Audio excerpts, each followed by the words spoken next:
Namaste friends, my name is Dr. Vikrant Singh Tomar. I am convener United Consciousness. United Consciousness is a global organization promoted by Project Self Incorporation USA and Bharat. Dear friends, some time back, one news shook the world. In the war zone of Syria, a 3-year-old child, badly wounded, was admitted to the hospital.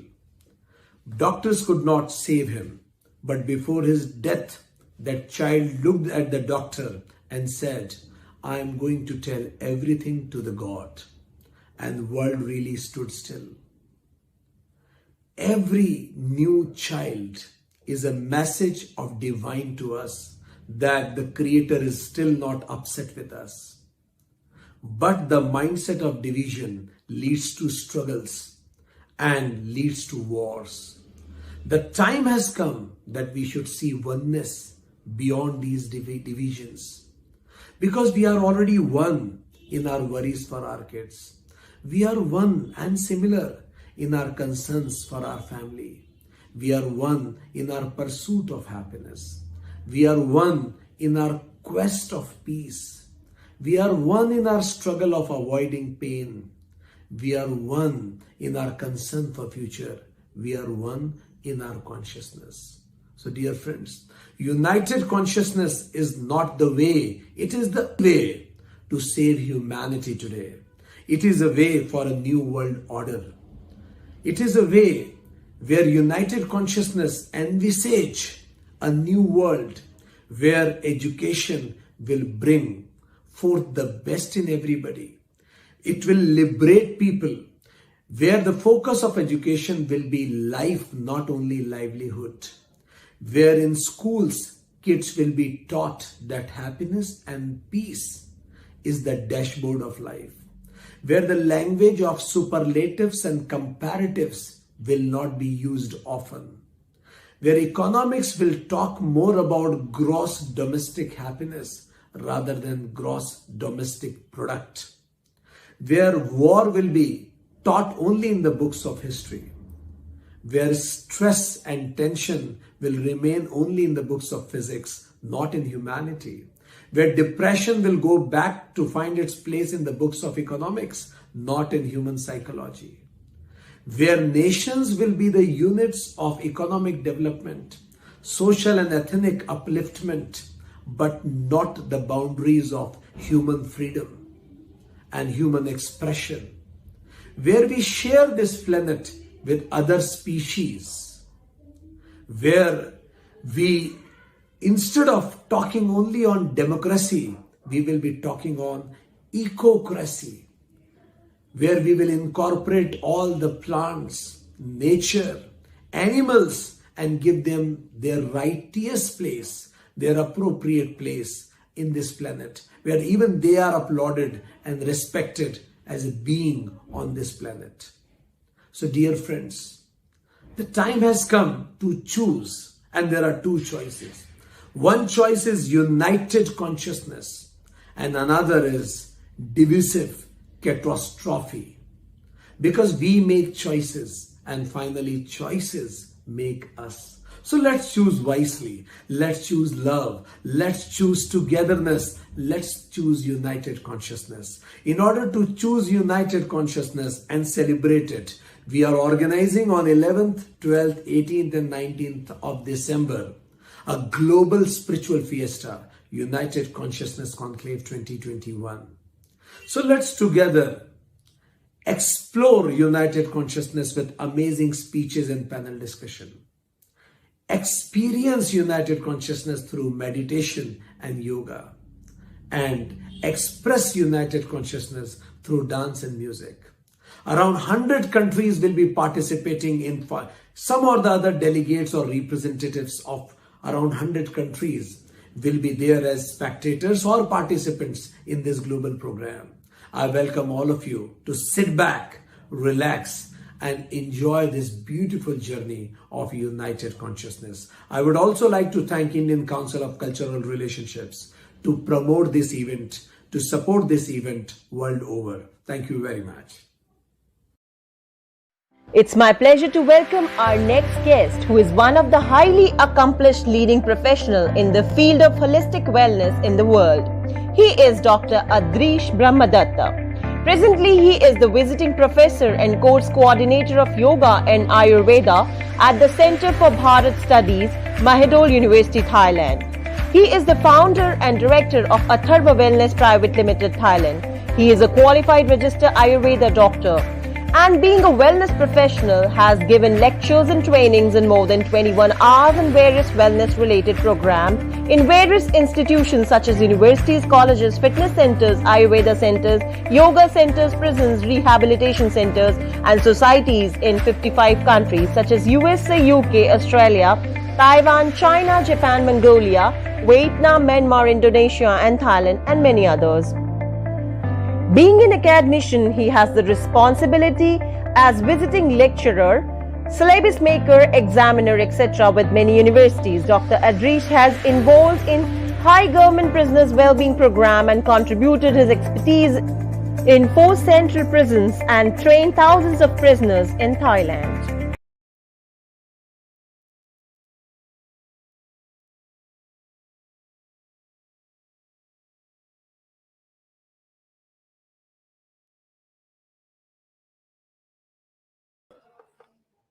You may need to unmute Adrishi and speak.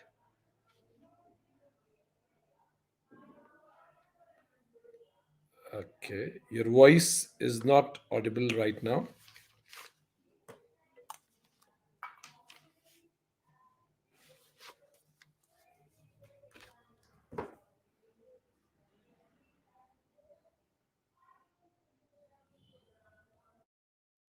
Okay, let's try to fix it. Probably your voice.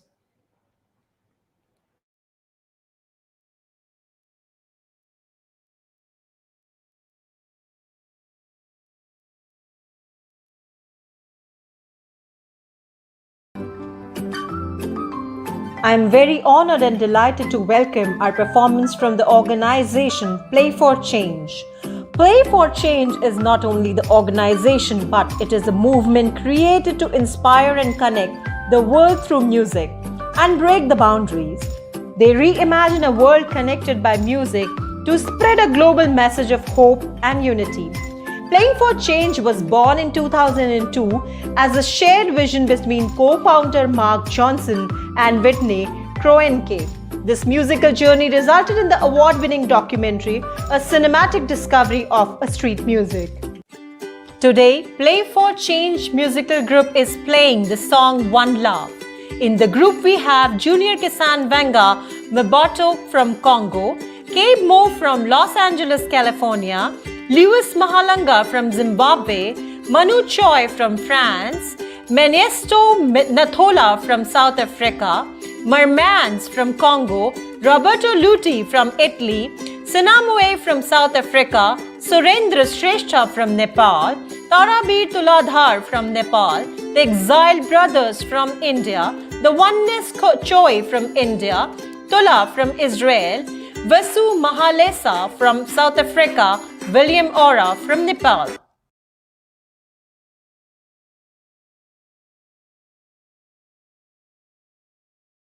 According to our philosophy, music has been a great power to bring peace and to get enlightenment, because it is sort of meditation, because you need lot of dedication in order to bring the music a great art.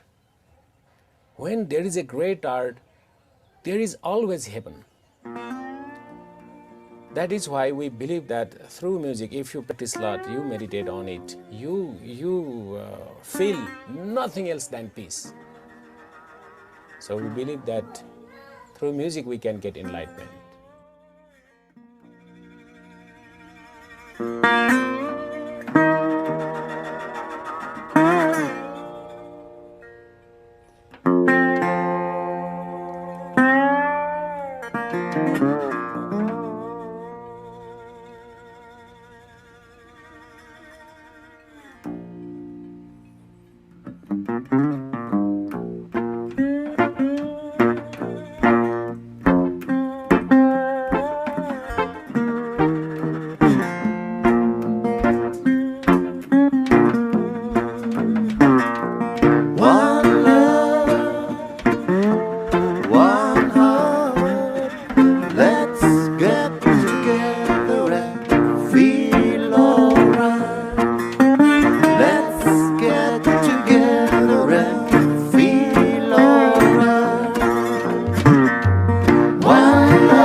love that you remarks.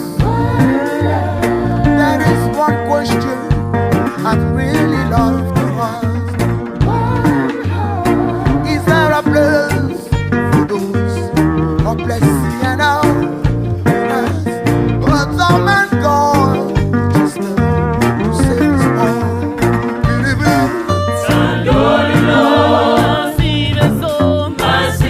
all.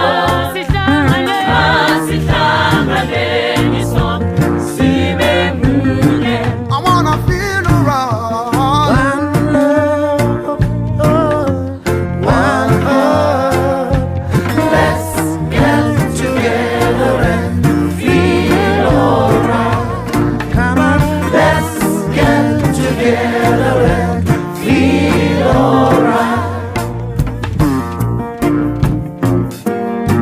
As it was in the beginning, so shall it be in the end.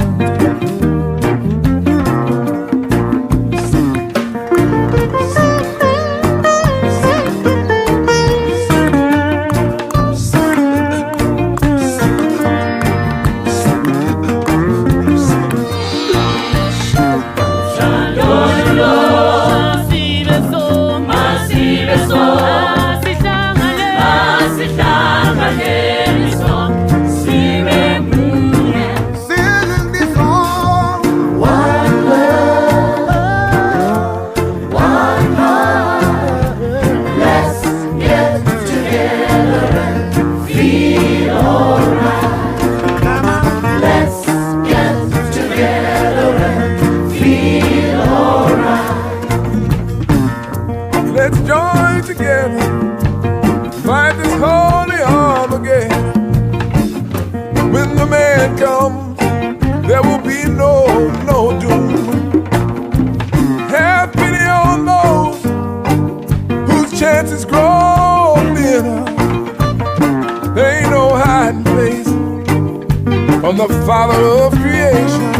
We got one love, one love, one heart, one heart.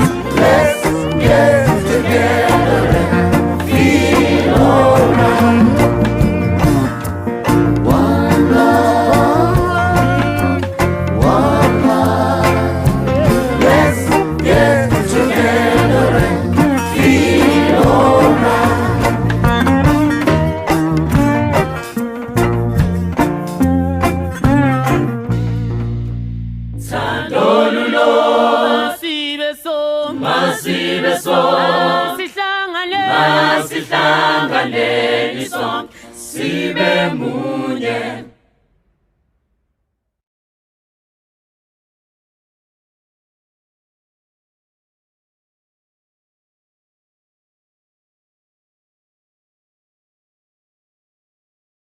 On behalf of United Consciousness, I thank Play for Change musical group for coming onto the platform of United Consciousness and giving such a wonderful performances. Thank you so much. Hello, can you hear me? Can you hear me? Hello? Yes, sir, you're audible. Please continue. Okay. Namaste, Hari Om to all dear United Consciousness followers, the brothers and sisters of this world, of this earth. Thank you for giving me such opportunity in this platform to talk about spirituality and dealing with the thoughts. What is spirituality? First of all, we have to understand many people say they are spiritual. So in many ways, we can explain what is spirituality. From my experience teaching to many at many institutions, universities, and as a practitioner of Ayurveda and Yoga, it is something to deal with our spirit. When someone try to understand who he is, in yoga it says, Aham Brahmasmi. I am none other than the Brahman, or the pure consciousness, the ultimate reality, the supreme consciousness, so which is residing within me and which always push me to do the part of my role in this life. So carving for that spirit, to know who we are exactly, where I am from, and what is my role in this earth, in this life, and where I will go back. To know that unknown science, that is the spirituality, carving for the pure consciousness. Many people, they find religion is a way to practice spirituality, to know the truth, the God. Also, there is one science that is none other. Everybody know in this earth, and well, everybody, most of this area people, they practice, that is yoga.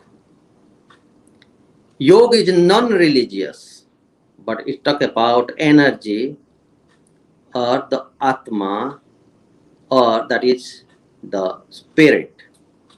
So yogis are spiritually well developed.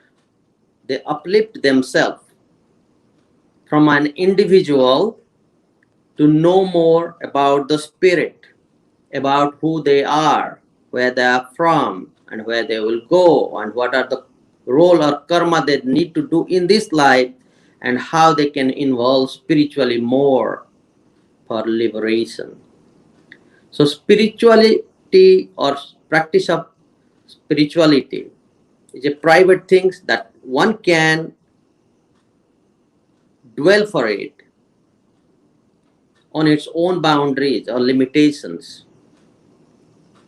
to take himself or his own consciousness to a different level, a higher level, where he understands, he can connect, or he can realize himself. To achieve that goal, to achieve that spiritual life, sometimes we need someone to guide us. That is called guru, the one who removed the ignorant life or the knowledge to bring the light in life. That is the guru.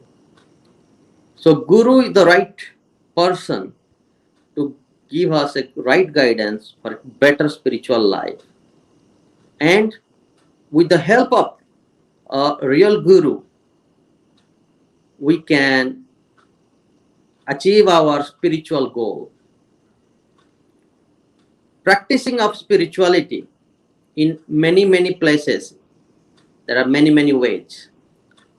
Well, the goal is the same, but ways are different. In Eastern mind, in Indian mind, we always look for a guru, we always look for a statue sometimes. In Sanatan Dharma, in Middle East, they do not look for or an object to achieve that. In Sanatan Dharma, we look for pratimas or the statues to evolve and to experience our spiritual life. In yogic science, yogis, they practice, they look at the nature and they practice, evolve themselves within to uplift their own consciousness to gain spirituality. So it is always said to have a right guidance or right person to give you a right guidance to achieve this spiritual consciousness, or to know who we are and what is our role to do. To evolve with spiritual consciousness or spirituality, there are some discipline into the practice. Some people, they practice of japa. Some people they practice of dhyana. Some people they practice of chantings. Some people they practice hatha yogas. There are many other practices, devotion, praying, prayers, to involve themselves into spiritual life, to gain peace and harmony, tranquility within. Then they can feel the godliness that they have. We have two worlds. One is spiritual world, one is material world. Some people they look for the material satisfaction, desire for different things. And that matter from the beginning give you plenty of happiness, but with the time and space, that matter, the happiness for the matter goes away, it fade away. But those who are carving, those who put themselves into the spiritual life, carving for the spirit, to know themselves, means look at their own being, because the spirit is pure. It's the part of the supreme consciousness, which never change with the time and space. It is always the same. If you meditate, you smile. If you meditate, you know the reality. If you meditate, you know all the knowledge. Because meditation, one of the practice to understand spirituality, to gain and uplift ourselves into spirituality. So when you meditate, you know all the intellect. So yogis, they sit down into meditation and they can come out of it and tell you the reality, the truth. What will be the consequences if you do not understand something, if you are confused in life? Because it is our consciousness, the mind, when it goes into deep meditation, it collects the knowledge from this cosmos itself. So everything comes from nothing. All the knowledge, all the intellect is around us, but we must know how to connect with it, to know. Those who are believer, those who practice spirituality, they never give up their happiness. Happiness, peace, tranquility, all these positive aspects of life, always connecting us with the Supreme. And no one can take away our happiness. Those who are involved with spirituality, practicing spirituality, they are always happy. Their index of happiness is always high. In terms of thoughts, dealing with thoughts, those who are practicing spirituality, their understanding, their patience, their emotions are always on positive sides. And those who are looking for material wealth, material happiness, they struggle with their thoughts. They struggle with their patience. They more impatient, intolerant. Where those who are practicing spirituality, they are more tolerant. They are more patient. They always smile and look for others' happiness. They receive happiness when someone is happy, because they are connecting to the Supreme. They are connecting to their own being, the soul, the spirit. They are evolved with their own spirituality. In terms of yogic science, yoga say the Panchakosa, Arnamaya, Pranamaya, Manamaya, Vijnanamaya, Anandamaya. The true happiness, it is reside within us. That is our Anandamaya kosa. So yoga say, when you practice asana, pranayama, mudras, bandhas, dhyana or meditation, practice of satkarmas, reading different scriptures will take you to within. Through your Vijnanamaya kosa, you can know that the spirit, the God, it is within you. So it is in Ayurveda it said Jnanadhikarane Atma. Through jnana, knowledge, intellect, you can recognize your spirit. When you recognize, then your ego down and your happiness starts. Thank you for giving me this opportunity. I end my speech here. Thank you so much, Vikrantji. Dhanyawad. Thank you very much, Dr. Adriji. And so Namaste. beautifully, you mentioned about the goal of life as Aham Brahmasmi, the mission, yoga as the means, and Guru as the master who will lead us through the path. Jap, dhyana, idol worship, hatha, chanting, or devotion. You added as a method through which we can realize ourselves. And you strongly mentioned meditation over materialism, self over selfie.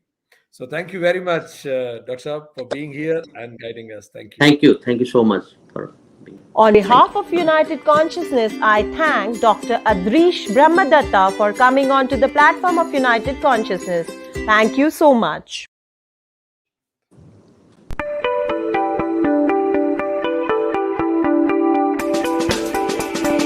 I'm feeling highly privileged to invite our next speaker, who is an inspiration for many people and elevating their lives. He is Sadhguru Amrita Suryananda Maharaj from Portugal. Guruji has started his studies and practices of the yoga philosophy in 1970 in the Shivananda Ashram of Rishikesh Divine Life Society, where he received Parampara from Shri Swami Krishnananda Ji Maharaj. He is a fervent and unconditional disciple of his inner spiritual master, whom he constantly serves and dedicates all his work to Adi Guru Lord Shiva. Guruji has been awarded Padma Shri Award in 2015.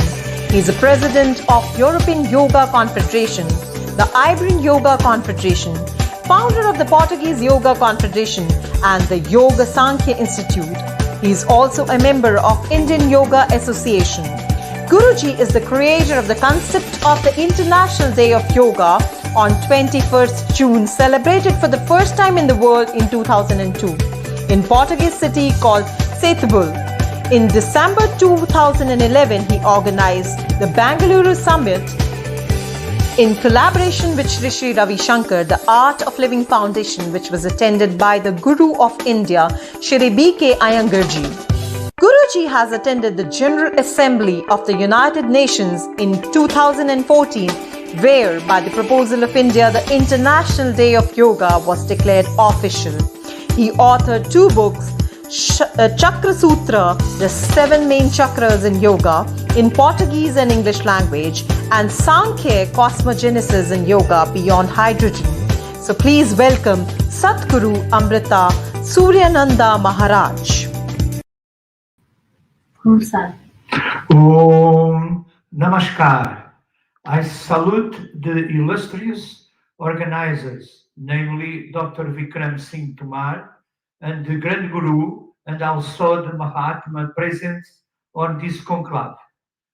Quando, nos finais da década de 1990, comecei a ter mensagens do meu Mahaguru Sri Shiva sobre a forma de visões, ele admoestou-me: atenção, o ego exagerado e deformado é o principal obstáculo à evolução. E tu, neste processo, não passarás de um carteiro, um mailman, apenas isto, e quando muito um simples catalisador.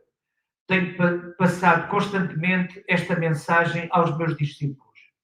When in the late 90s, I started receiving messages from my Mahaguru Sri Shiva in the form of visions, he admonished me. Pay attention. The exaggerated and deformed ego is the main obstacle to evolution. And you will be no more than a mailman. That's all. And at best, a simple catalyst. I have constantly passed on this message to my disciples. Ele disse-me: a humanidade está agora no Y e é imperativo que escolha a direção certa, mostrando os 2 futuros possíveis. Um usava o yoga e era belíssimo, mas a visão do outro era o seu inverso. E por isso, desde aí, coloquei-me mais ativamente ao serviço da causa universal. He told me, humanity is now on an Y, and it's imperative that it chooses the right direction. showing me the two possible futures. One, with the use of yoga, was most beautiful, but the sight of the other was its inverse. Because of that, and since then, I put myself even more actively at the service of the universal cause. E ele reforçou que são três as grandes questões que hoje se apresentam e temos de as encarar com toda a clareza, bem como as ações práticas a tomar. A expansão da consciência humana, a iluminação da humanidade e o yoga. 2. A paz global e a fraternidade humana. 3. O respeito pelo paraíso terrestre, o nosso berço, que temos de manter, se não perdemos-lo.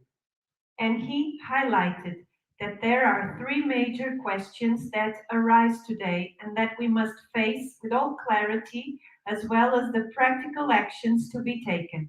1. The expansion of human consciousness, the enlightenment of humanity and yoga. 2. Global peace and human fraternity.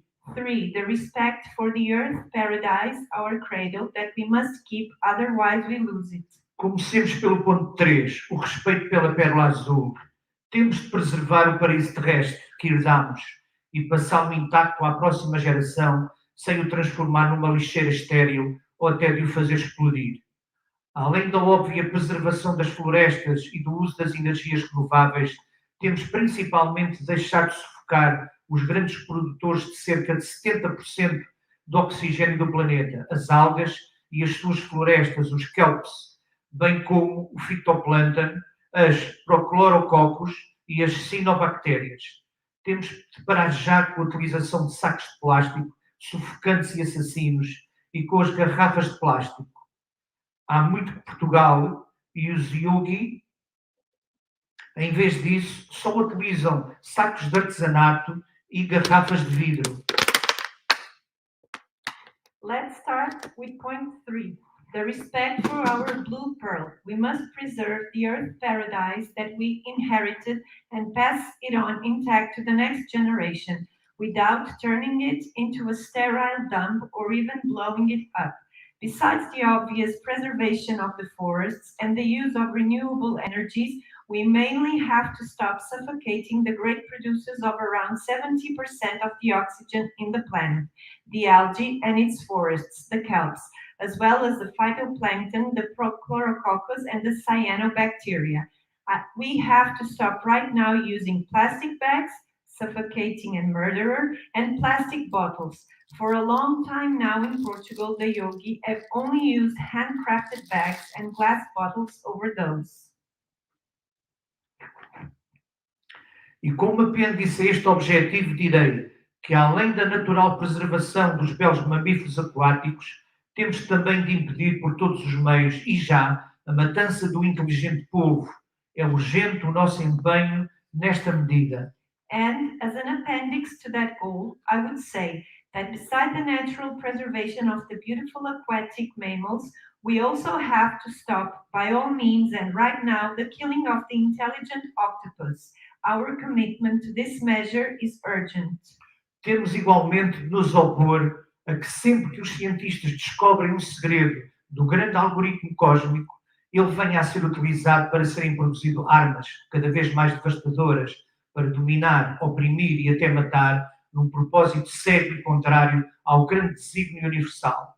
Assim, os cientistas devem corajosamente unir-se numa grande organização de cientistas pela paz, pela defesa da vida, evitando vir a explodir o nosso querido planeta com as novas e terríveis superarmas em que andam a trabalhar, porque uma estéril cintura de asteroides já é suficiente no nosso sistema planetário e não podemos deixar que transformem o nosso belo planeta em mais uma dessas cinturas inóspitas.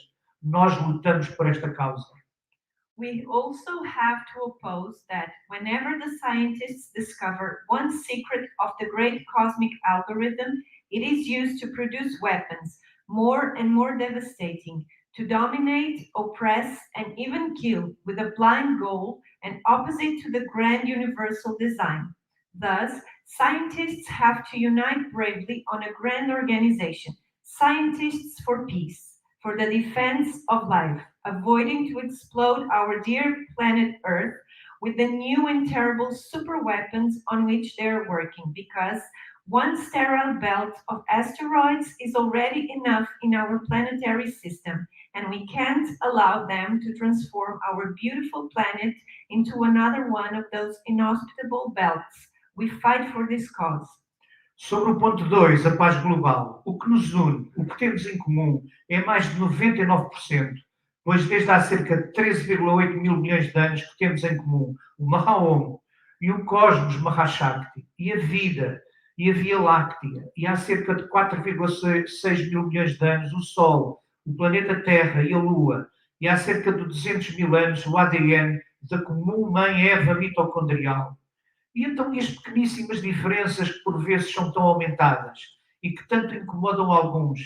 A feliz diversidade é uma grande bênção e uma riqueza cósmica sussurram-nos. About point 2, global peace. What unites us, what we have in common, is more than 99%, because since around 13.8 billion years ago, we have in common the Maha-Om and the cosmos, Mahashakti, and life, and the Milky Way. And around 4.6 billion years ago, the Sun and planet Earth and the Moon. And around 200,000 years ago, the DNA from the common mitochondrial mother Eve. And what about the tiny little differences that sometimes are so enlarged and that so much annoy some? The happy diversity is a great blessing, and the cosmic richness they whisper to us. Vejamos as três alíneas do ponto 2, a fraternidade humana. As religiões devem também ser chamadas a esta batalha pela vida que é sagrada. As religiões devem ter um papel a favor da paz e nunca o oposto. E os seus grandes e santos líderes devem dizer com toda a clareza que os seus textos sagrados não devem ser deturpados e transformados no seu oposto.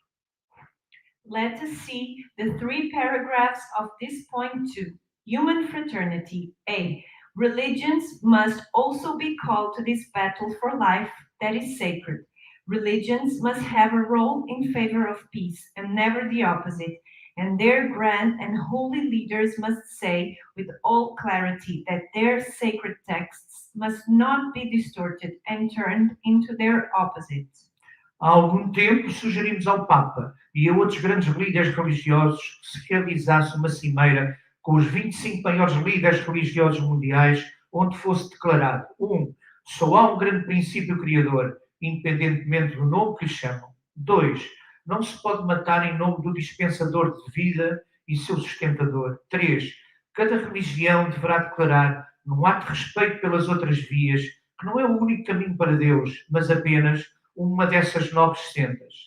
Reconhecendo também que nomes como Deus, Yehová, Allah, Purusha ou Brahman, Tao, Kami, Mazda, Manito, Mahashakti, etc., são diferentes terminologias para o mesmo sagrado princípio criador universal. Some time ago, we suggested to the Pope and to other grand religious leaders to hold a summit with the world main religious leaders where it would be declared: 1. There is only one grand creating principle, regardless of the name they call it. One cannot kill in the name of the dispenser of life and its sustainer. 3. Each religion should declare, in an act of respect for the other paths, that it is not the only way to God, but just one of those noble pathways, recognizing as well that names such as God, Yehovah, Allah, Purusha or Brahman, Tao, Kami, Mazda, Manitu, Mahashakti, etc., are different terminologies for the same sacred universal creating principle.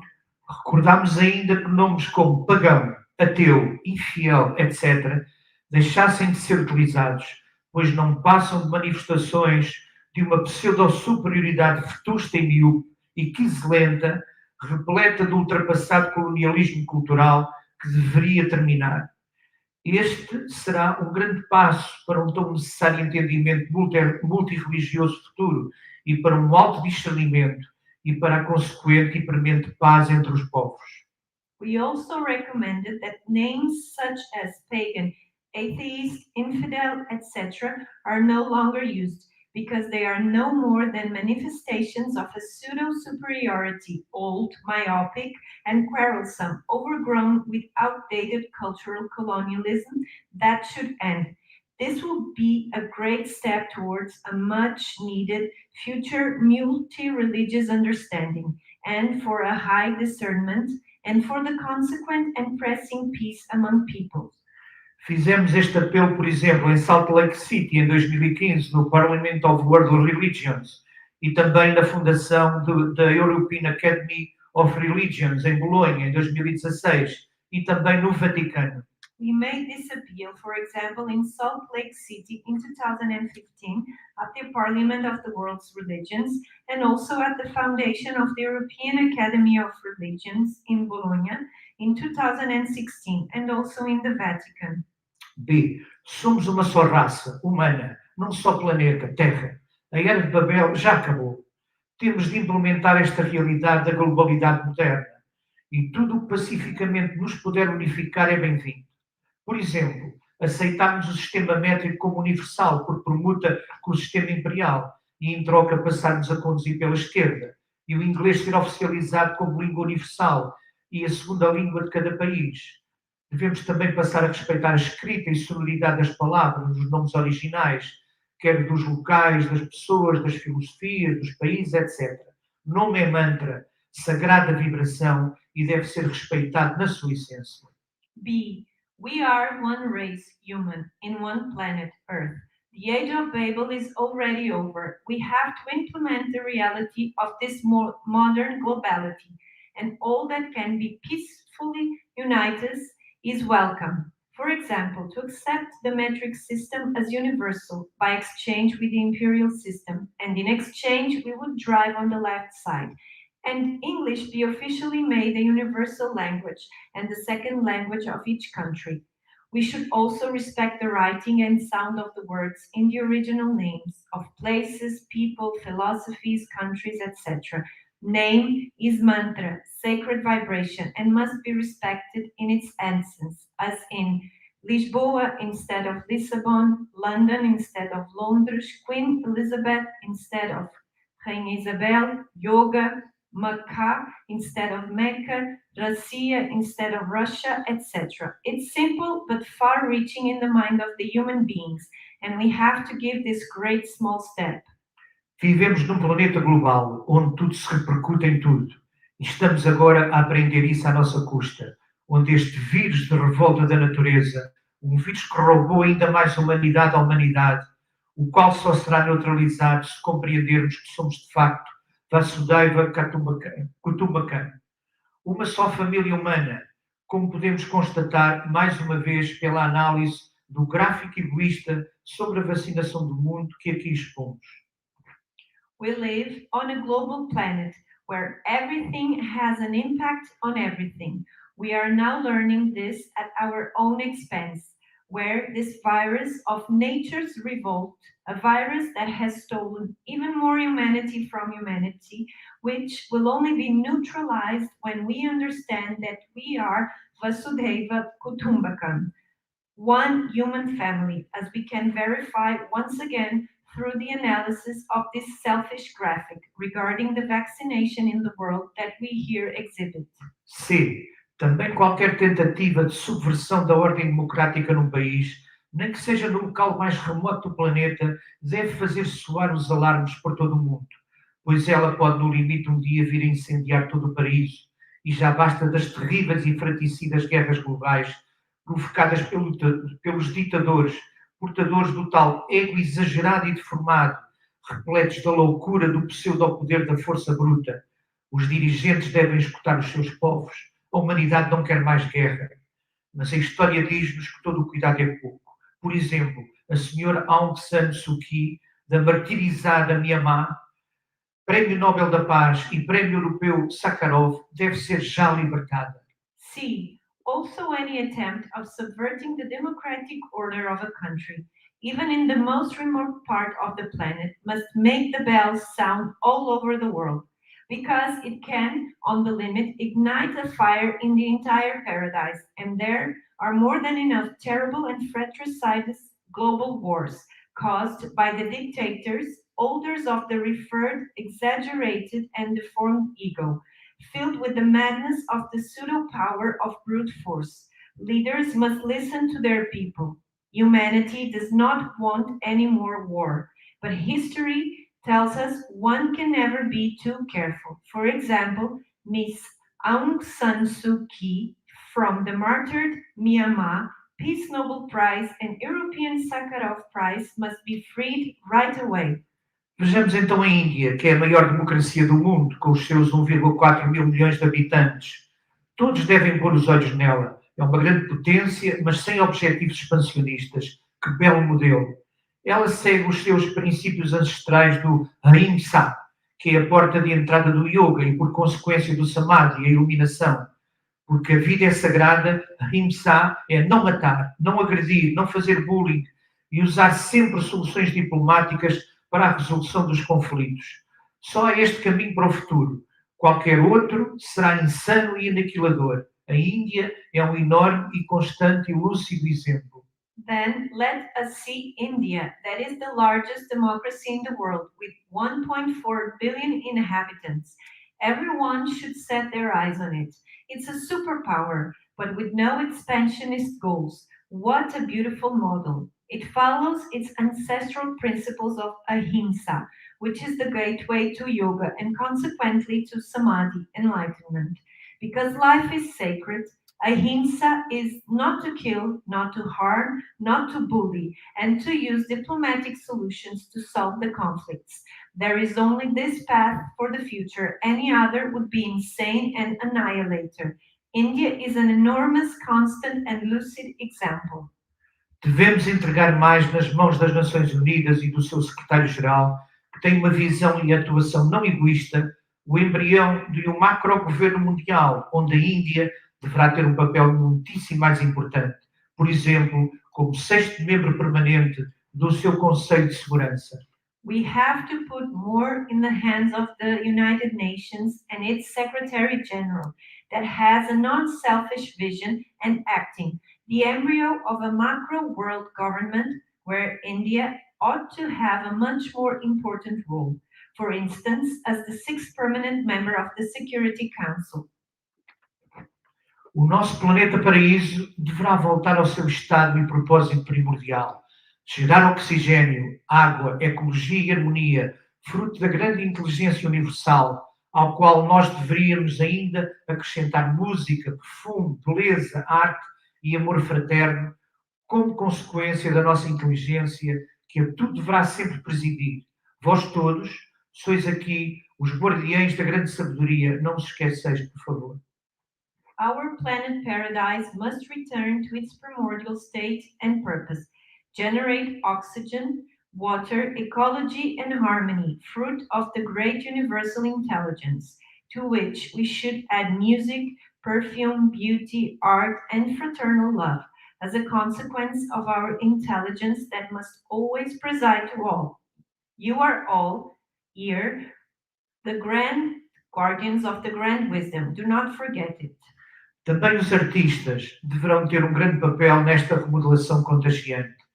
É essencial a construção do hipermonumento à glória celestial, um monumento carregado de inspiração contagiante com forma, cor, perfume, música, poesia, altruísmo, perspectiva, beleza e amor universal. Ou seja, um monumento com a essência de um múltiplo ADN de Rodin, Van Gogh, do incenso e do jasmim, de Beethoven, Vivaldi e Sitar, de Rabindranath Tagore e de Gandhiji, de Nelson Mandela e Max Planck e Heisenberg, do yoga e do amor também, para que os seres das futuras gerações não só relance, não só toque, se contagiem nesse farol de luz e magnetismo e se inspirem fortemente, tornando-se membros do exército da luz e aliados e obreiros do grande modelo cósmico. É um repto que aqui deixo. Also, the artists must have a great role on this contagious remodeling. It's essential the construction of the hyper monument to celestial glory, a monument filled with contagious inspiration, with shape, color, perfume, music, poetry, altruism, perspective, beauty, and universal love. That is, a monument with the essence of a multiple DNA of Rodin, Van Gogh, of the incense and the jasmine, of Beethoven, Vivaldi, and sitar, of Rabindranath Tagore, of Gandhiji, and of Nelson Mandela, Max Planck, and Heisenberg, of yoga, and of the love of the mother, so that the beings of the future generations, with just one glance, just one touch, may be influenced by this beacon of light and magnetism and strongly inspired, becoming members of the army of light and allies and workers for the great cosmic model. It's a challenge. I live here. E finalmente o primeiro ponto, a expansão da consciência e a iluminação da humanidade e a prática do yoga. A prática universal do multimilenário Yoga Darshana da Índia, agora ainda mais incrementada pela oficialização do Dia Internacional do Yoga, junho 21, nas Nações Unidas em 2014, e pelo reconhecimento do yoga como património cultural e material da humanidade na Unesco em Addis Ababa em 2016, é essencial para a expansão da consciência humana e até para melhorar o ADN humano. And finally, the first point, the expansion of the consciousness and the enlightenment of humanity and the practice of yoga. The universal practice of the multimillenary Yoga Darshana from India, now even more magnified with the officialization of the International Day of Yoga, June 21st, by the United Nations in 2014, and by the recognition of yoga as intangible cultural heritage of humanity by UNESCO in Addis Ababa in 2016, is essential for the expansion of the human consciousness and even to enhance the human DNA. A criação de feriado global, o Worldwide Holiday, no auspício cósmico do solstício de junho 21, é fundamental. Será um dia onde, além da prática mundial do yoga, não haverá derramamento de sangue durante 24 horas em todo o planeta, onde se aprofunda a fraternidade e paz global e onde se celebra a viabilidade do ADN humano. É o maior e mais premente objetivo que agora temos em mãos e gostaríamos de ver todos vós ativamente envolvidos nele.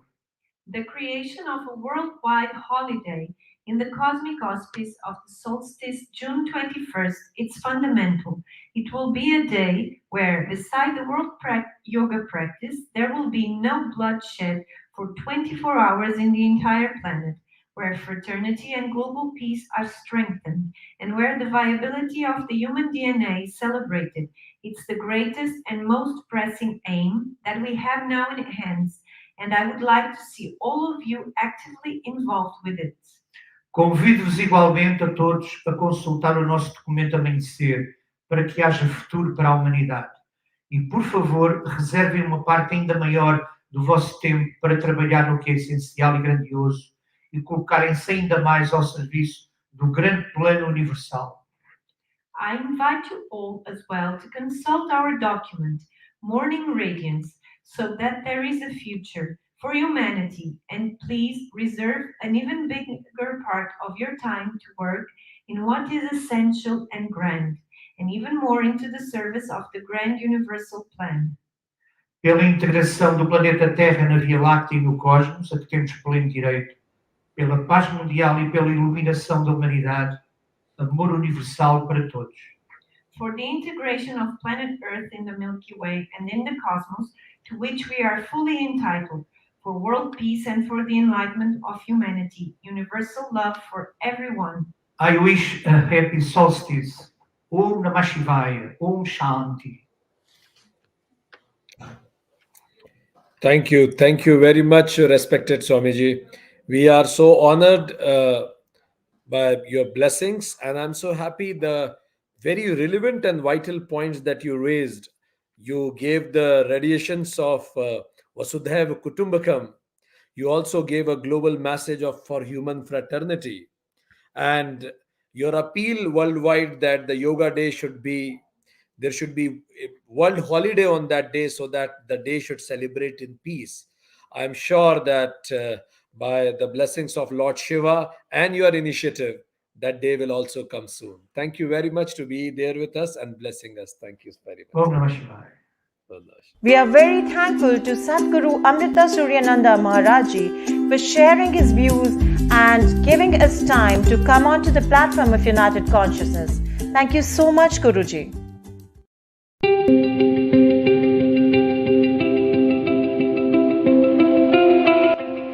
Sukadev Brits is founder of Yoga Vidya.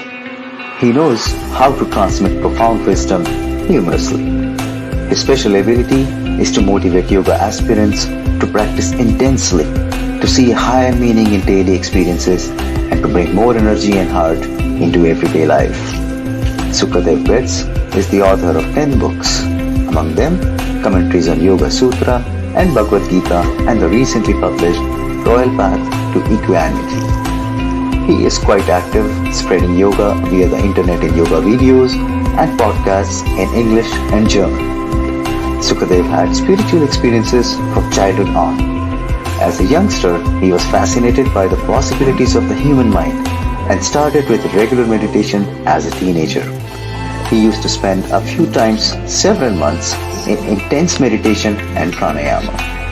In 1992, Sukadev founded Yoga Vidya, now one of the leading yoga movements in Europe. Yoga Vidya has 4 major ashrams, nearly 100 yoga centers, and 20,000 yoga teachers. Today, he lives in Germany, in Hornbach, Mainburg. Get inspiration and energy from this dynamic spiritual teacher. Please welcome Sukadev ji.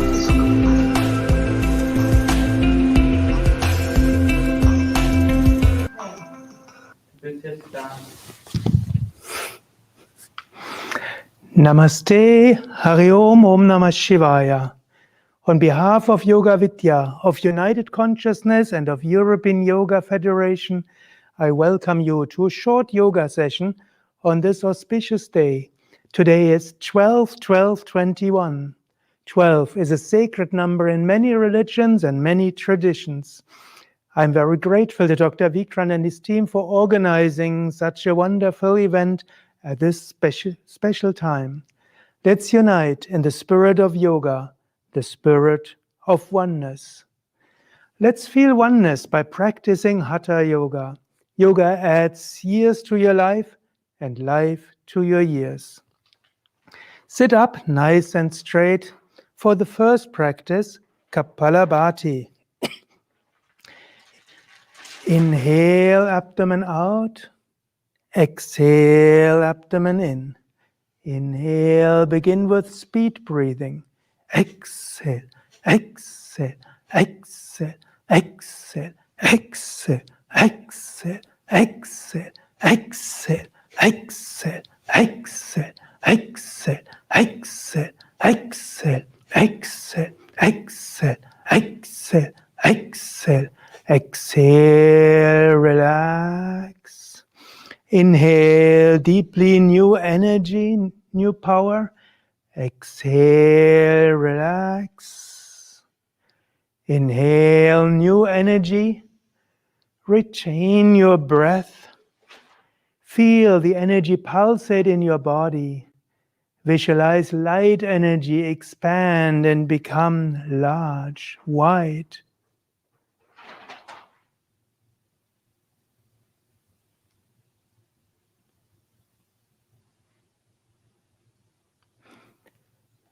Exhale slowly and completely.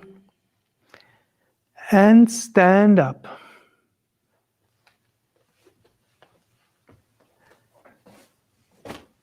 Stand up nice and straight. Heels together, toes together. Feel well rooted in Mother Earth. You can visualize roots from the earth. Now put your hands towards your heart and expand your arms. Hridaya Mudra, heart opening seal. Go a little bit into backward bend and feel your heart opening as if you're embracing the whole world. Breathe deeply and completely. Inhale, abdomen and chest out. Exhale, chest and abdomen in. Inhale, abdomen and chest out. And exhale. One more time, go more into backward bend. And slowly lower your arms. Feel your heart wide. Now open your arms towards the sky. Open yourself towards the sky. Put your head a little bit back and open yourself for divine inspiration.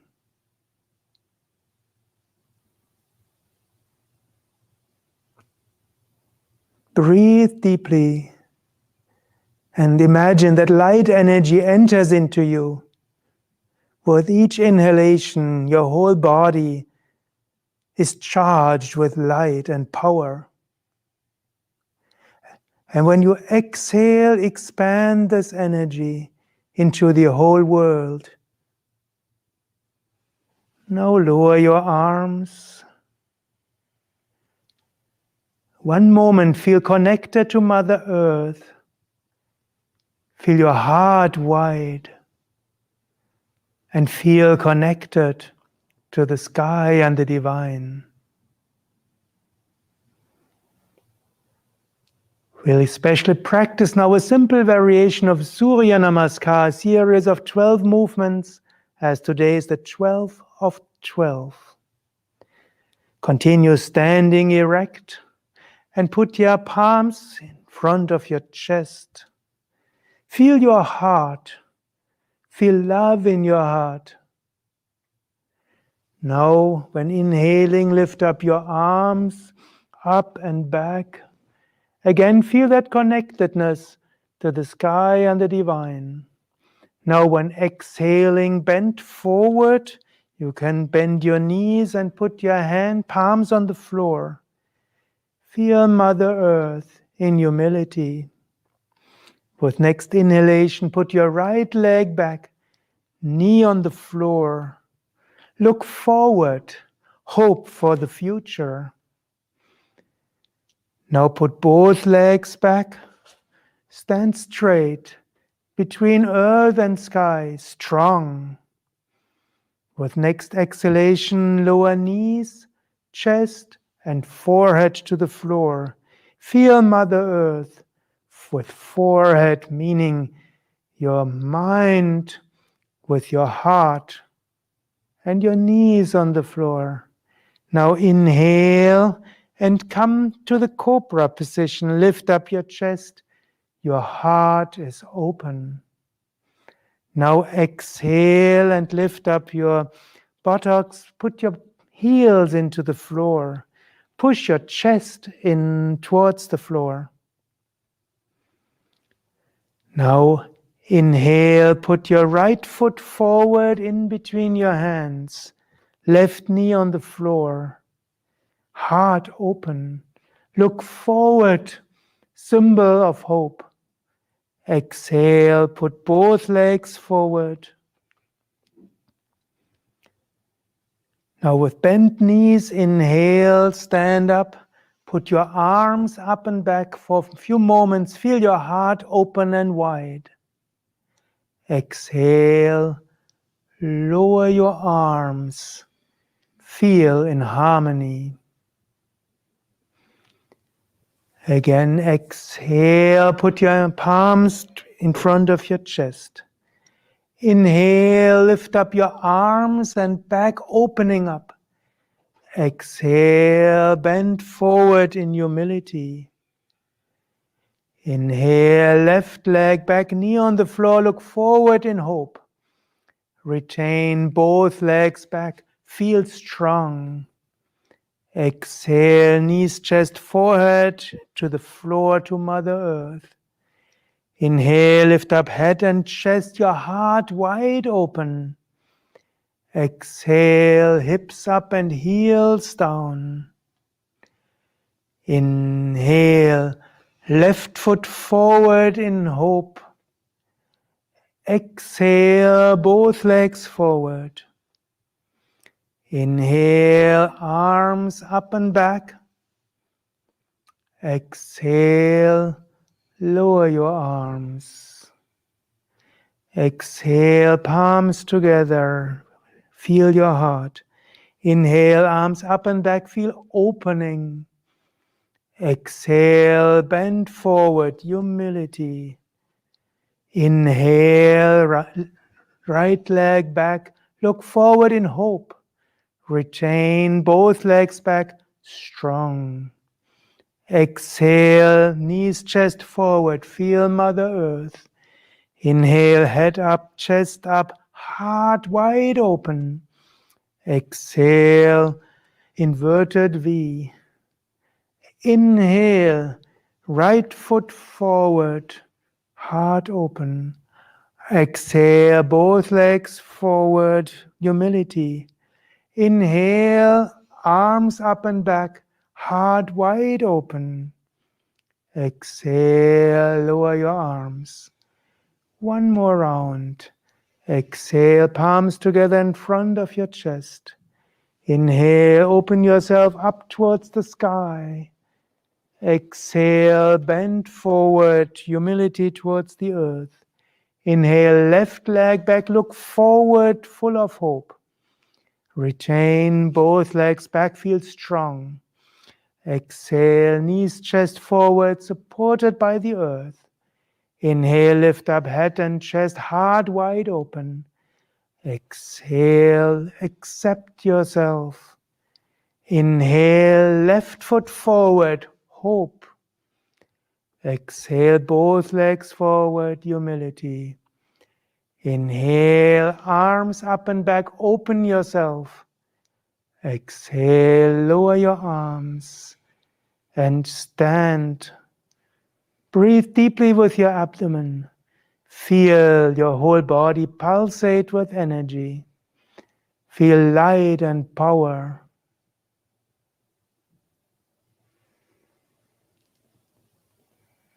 Now open again your arms wide. Connected with all. There's one consciousness, one humanity, one planet Earth. We are all interconnected.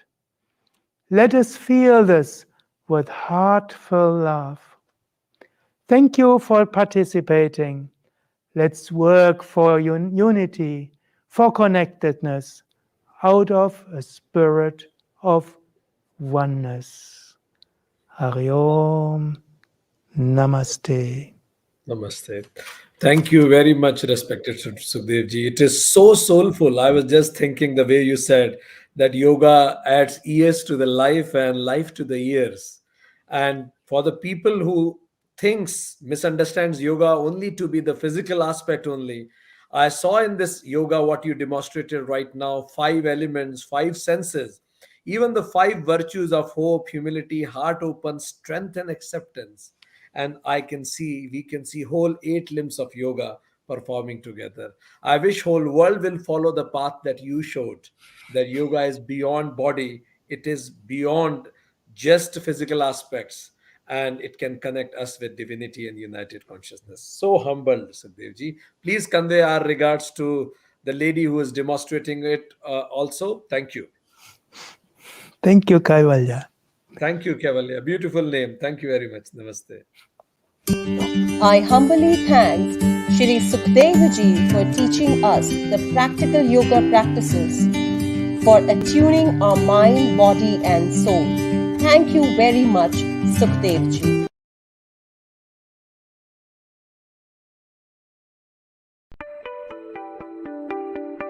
Ms. Caroline Van Dam here. She's an adult psychiatrist and a family and systematic psychotherapist. In 1995, she started to study neurosciences at Brandeis University.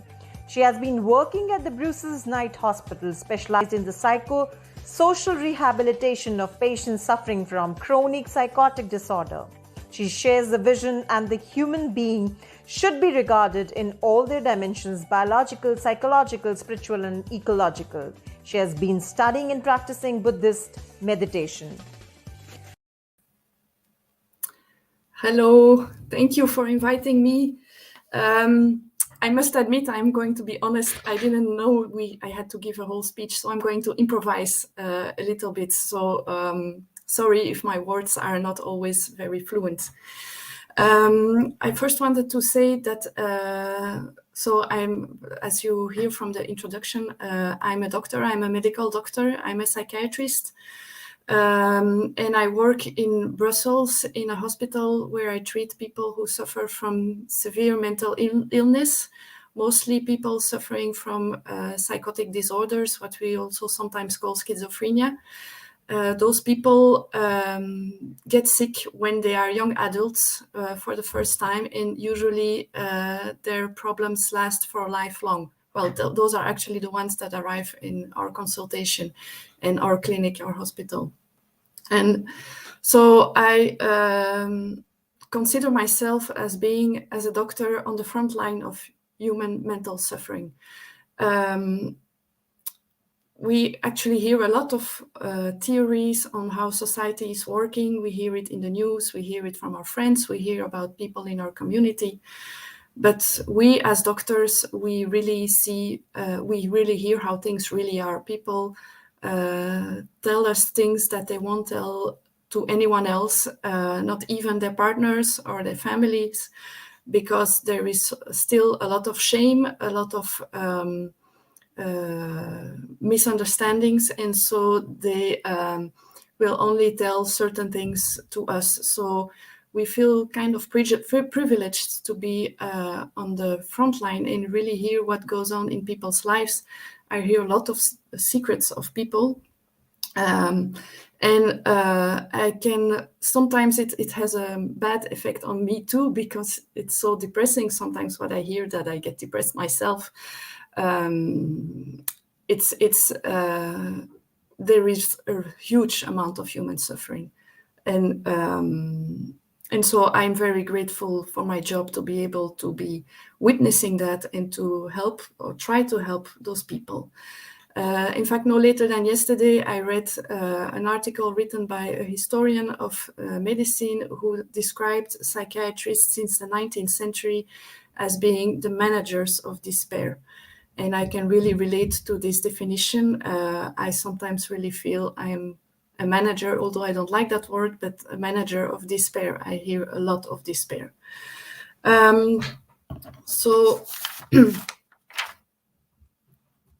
Yes, so people who suffer from schizophrenia, they are usually young adults, as I said before. They have usually started, nothing's wrong. They leave high school, they start going to college, or they start training for a certain job, or they start working. And then suddenly life changes dramatically for them. They start hearing voices, hallucinating, having paranoid delusions.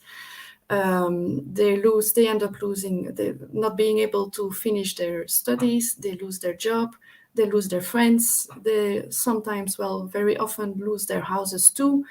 Some end up in the streets, end up very lonely. Their ancient life, which was promising, is not going to happen anymore. Families get desperate, they get desperate. So even if I'm specialized in people who suffer from psychosis, there is a lot of despair also, and 1 out of 10 of my patients will end up committing suicide. This is something we know. Of course, it's not only psychotic patients who get depressed and desperate and commit suicide. We know in our human society that mental illness is increasing.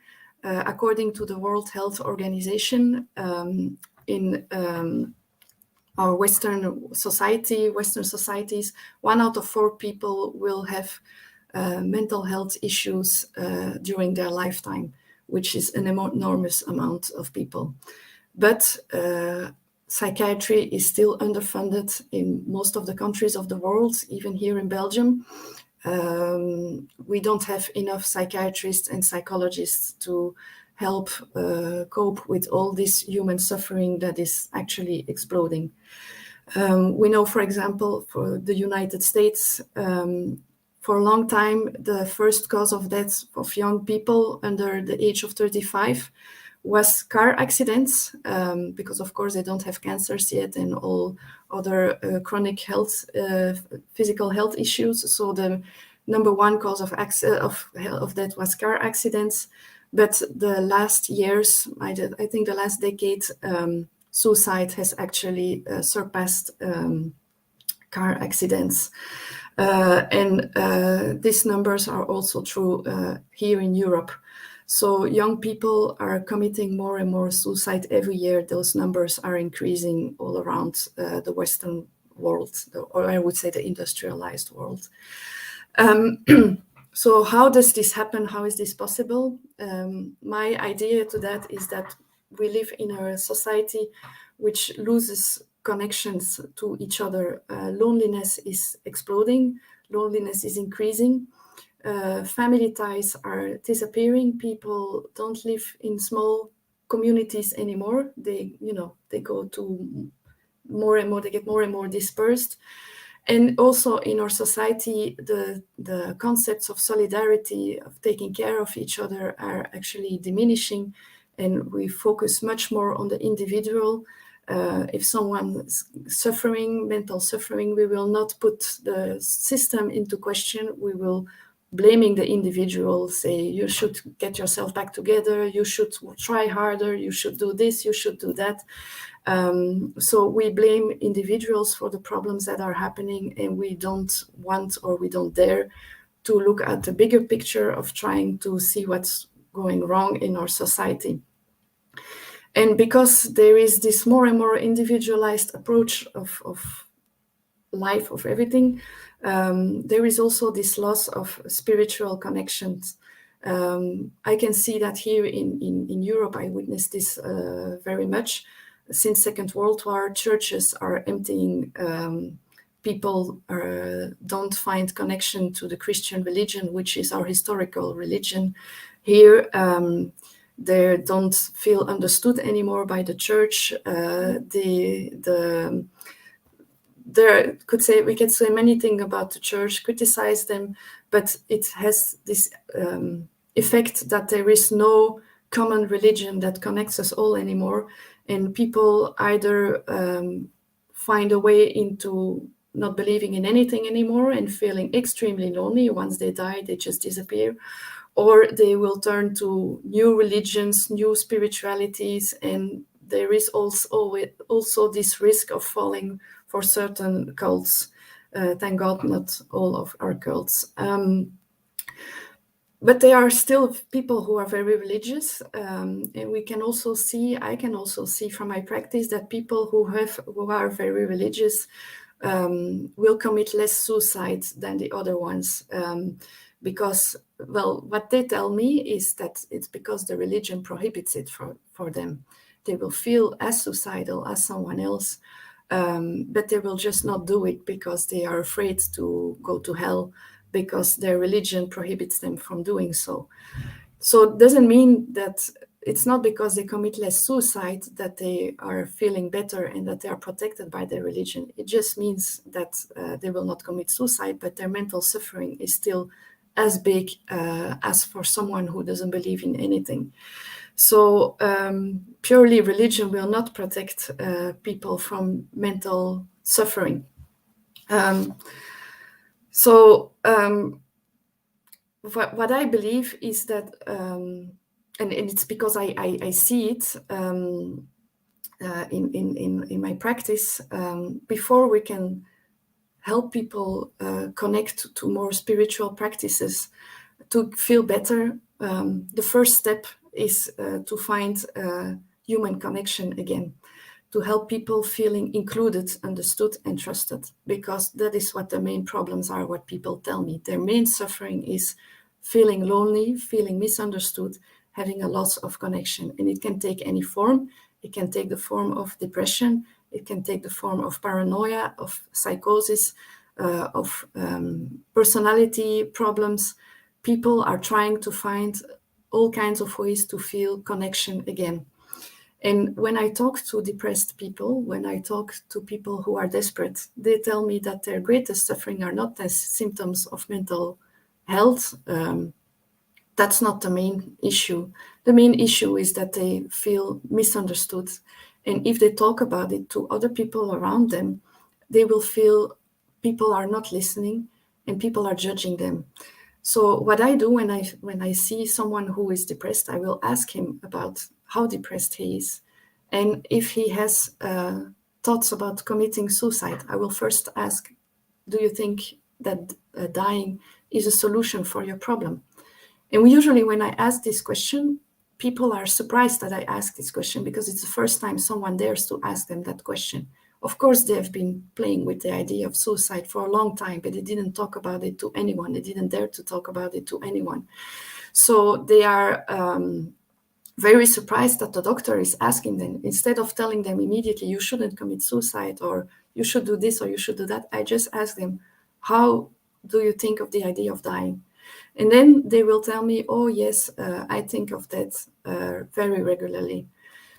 Then there could be two ways of thinking of that. There is the way of thinking of passive dying, that they just hope they would die in their sleep. They don't think about committing suicide, but they wish they would disappear because their suffering is too great. That's already a huge suffering. At least for those people, I don't need to worry that they will really commit suicide, but I worry about their mental health. They feel so disconnected, they feel so bad that they prefer to be dead than alive. So of course, afterwards I will ask about how suicidal they are, and in the end I ask what their concrete plans are, and some of them really tell me, I have a rope in my garage and I have a date and I will hang myself on that date. But the fact that I ask those questions, this actually, before the people who want to die, they first want to have connection before they want to die. Their first idea. And so the fact that I'm asking all those questions, they realize, well, actually I need help to find connection again. Because as long as I don't feel this connection, I will still want to disappear and to die. And so to me, I'm very attached to what we call the attachment theory. The attachment theory is a theory which states that human beings not only need food and sexual reproduction to live, we also need attachment. There have been experiments done in the 60s which are quite horrible with monkeys, where we separated monkeys from their mothers and we let them all alone. Well, in the end, the monkeys, we did that with dogs, we did that. We even have the experience of orphanages in Romania, where kids have received food and where they have received security, but they didn't receive affection at all. They were never touched. And those kids really turned into, they had some autistic behavior, we would say, autistic-like behavior. The suffering was just huge and amazing. So we first need to reconnect as human beings. And so if you have people around you who you think are quite lonely, don't have many friends, please go to those people, talk to them, listen to them, don't judge them. If you hear people talking about wanting to commit suicide, thinking about that, you can always, if you don't know how to handle this, you can always be there for them, but also forward them to professional help, to psychologists or psychiatrists. So as long as we don't have this human connection, to me personally, spirituality will have not great effect. Because in the second step is only when we have connection among each other, then we can find meaning in life. And then our life is not going to be something utilitarian in an economic model. I'm useful because I have a job and I give money to society. And if I lose my job and I cannot work, which many of my patients do, they cannot work. They feel that they are not useful in society and they feel rejected. We shouldn't reject people who cannot work and bring money into the society. So when we have this human connection, sometimes it takes time. It usually takes time. It doesn't work from one day to another. We need time and we need patience and we need to accept everyone's differences and diversity of people. And then in a second step, can we connect to more something higher meaning, like a spiritual or religious practice. So what I do is I also once a month, I don't have time to do it more often. I wish I could, but I meditate with my patients, the ones who want that. We will do very short, simple meditations, mindful breathing. That's it. And we do that together once a month with the same group, and people can join if they want, if they can leave whenever they want. And the idea is that they also practice every day for 5 to 10 to 15 minutes, whatever they like, doing mindful breathing. And so in the beginning, I was like, I'm a doctor. I should keep everything about religion. It's not for me. It's for the chaplains. I'm not going to talk about this. But then I realized people in the group started to connect to each other. We created a small community of meditators. And questions about religion and spirituality came very quickly. My patients are from very diverse backgrounds. Certain of are Christians, others are Muslims, others are atheists. But by talking about all those things, about life after death, about is there a God, is there no God, after we meditate, in exchanging ideas and just accepting everyone's views and ideas, this really gives my patients a lot of enthusiasm, a lot of energy to continue to practice. And I can also see that they actually tell me that their symptoms are diminishing. They are feeling better with time.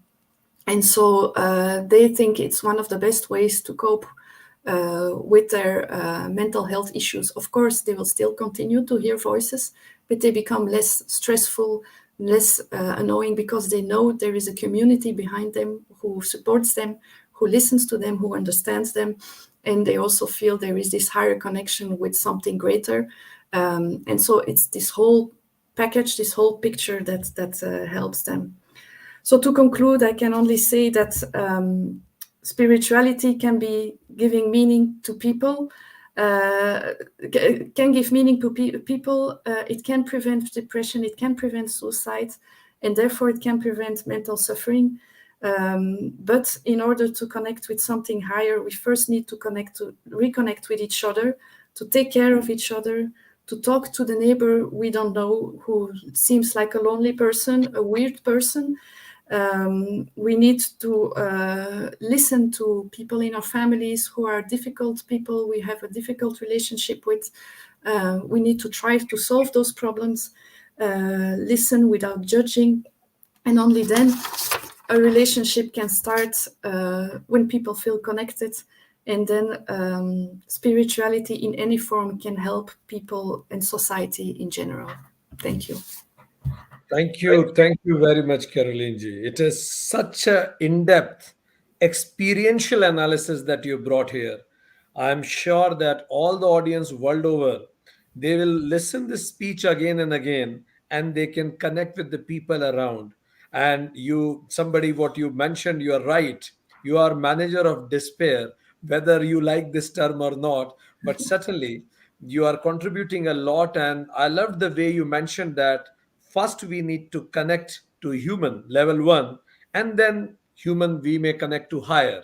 But yes, you mentioned about human reconnect, family ties, not to blame anybody, in the inclusion instead of individualism, develop a social support, develop the feeling of solidarity once again. And you said that spiritual people do not commit suicide that often. Religious people do not commit suicide so often, but it does not mean they don't go through pain. So, in order to avoid that pain, we need to do all the tricks, all the methods that you said.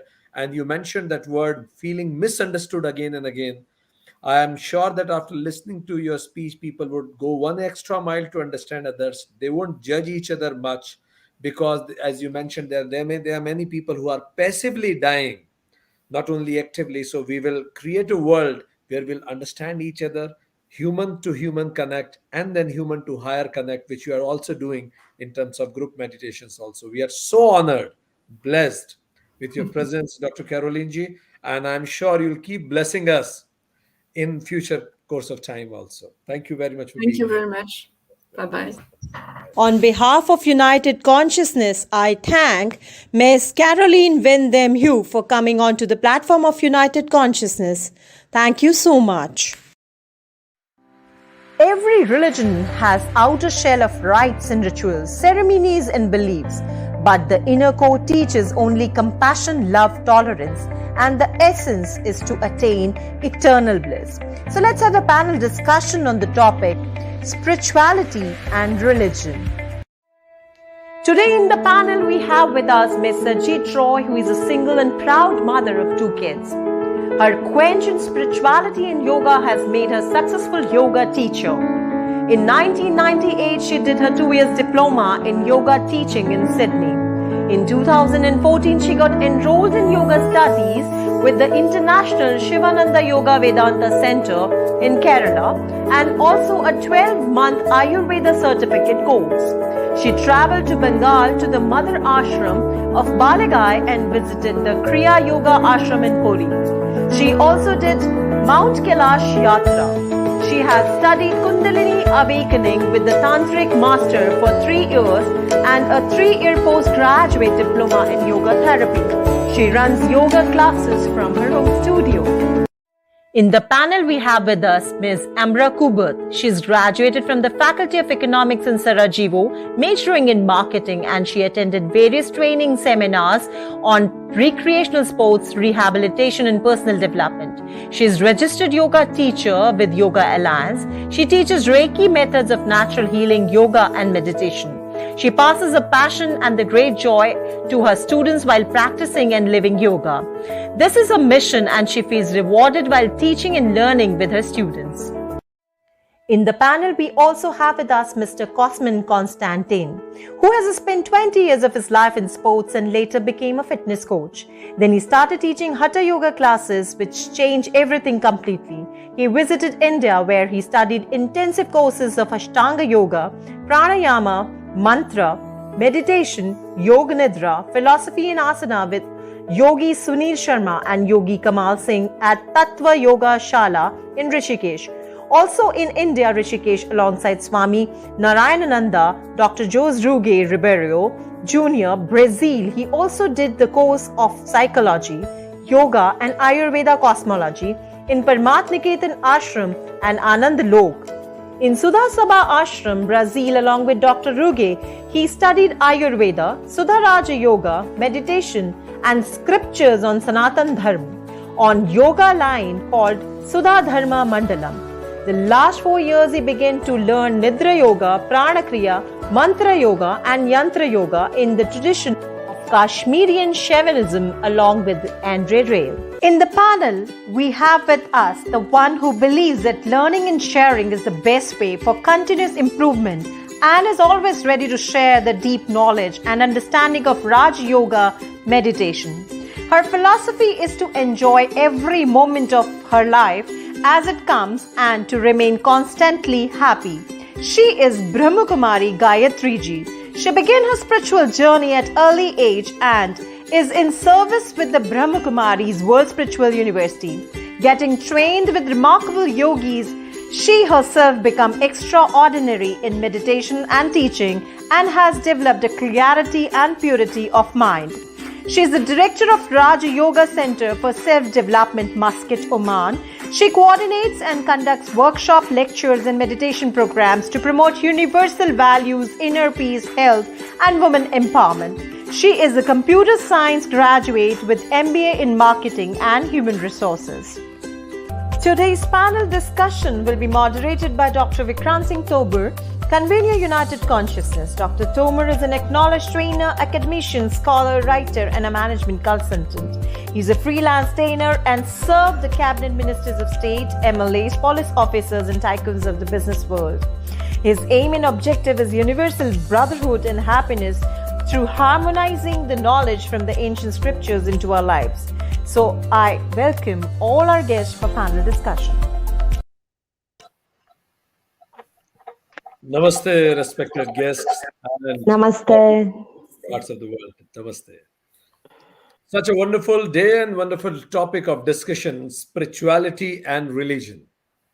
Somebody rightly said that We have enough religions to make us fight each other, but we don't have enough religions to make us live with each other peacefully. So the question really comes, is there any difference between religion and spirituality?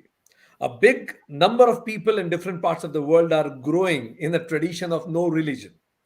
So, does no religion also means no spiritualism? Or is there any connect between spiritualism and religion? Are they same or are they different?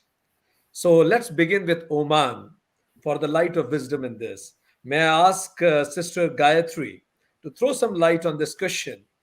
Is spiritualism and religion same? Or if they are, what is the similarity? And if they are not, what is the difference? Over to you. Thank you very much, Dr. Vikrant. So, initially, my greetings of peace, Om Shanti to everyone. So, thank you for a wonderful question.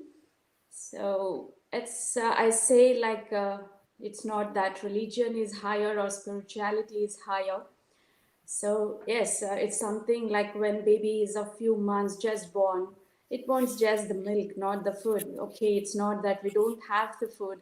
So we have the food, but what it requires is the milk at that moment. So as we grow up and then we start having different varieties, kinds of food. And then even when we grow higher, so then because of health conditions, doctors say you are not supposed to eat this, that, and all. So, and that's how we go on. Like, so in that sense, like when the religions evolved, yeah, it evolved with some purpose and it served the community at that time. But now the time has changed, and whatever it has to be done by the religion means the purpose with which it was being started, so it's not serving it. So now what people need is in a rational way. So in that sense, that's why I think today we are all speaking about spirituality from all the different communities. Even the science is speaking about this, when the religion speaking is about this and all this. So means there is something extra other than that what we are having is needed according to the time. So we are using something out of the box, so which will serve the need for the present time. So in that sense, I feel like, yes, spirituality is something, what I mean is something different consciousness totally, because we have many things around us, but still if it's not working means we need something new. So it's a different conscious about identity. Thank you very much, Sister Gayatri. So she said that just like this, religion may be considered as milk and spiritualism is the food. You may need to qualify relatively more in that, and but initially to give you a hold that can be given. And religion, she said is time and space bound to an extent. For some purpose it comes, but really spirituality is beyond time and space. It has bigger scope. What's your take in that, Cosmanji? Hello, everyone. To continue the idea, for me, the religion, it's something like you travel with a car between point A and B, and you need different kind of car. For example, if you go to the mountain, you need the mountain. You need the off-road car. If you go to the, I don't know, other place, you need a specific car to travel or a vehicle. And I think the religion, it's like Ms. Gayatri said, it's something bound in time and space, and it's something that is different from place to place, because we have different languages and we perceive different the qualities of the nature, because the qualities of the nature are different in Romania, are different in Fiji or Oman and so on. So the people and the tradition who were keeping this religiousness and this spirituality to a certain level, they were perceiving first this connection with the nature in different manner, because the qualities of the natures were different in different parts of the world. So in my opinion, religion is something necessary. It's something that it can be useful to a certain level of the mind, because the religion is happening in the mind, because there are some ideas, there are some thoughts that are coming with this practice of certain religion.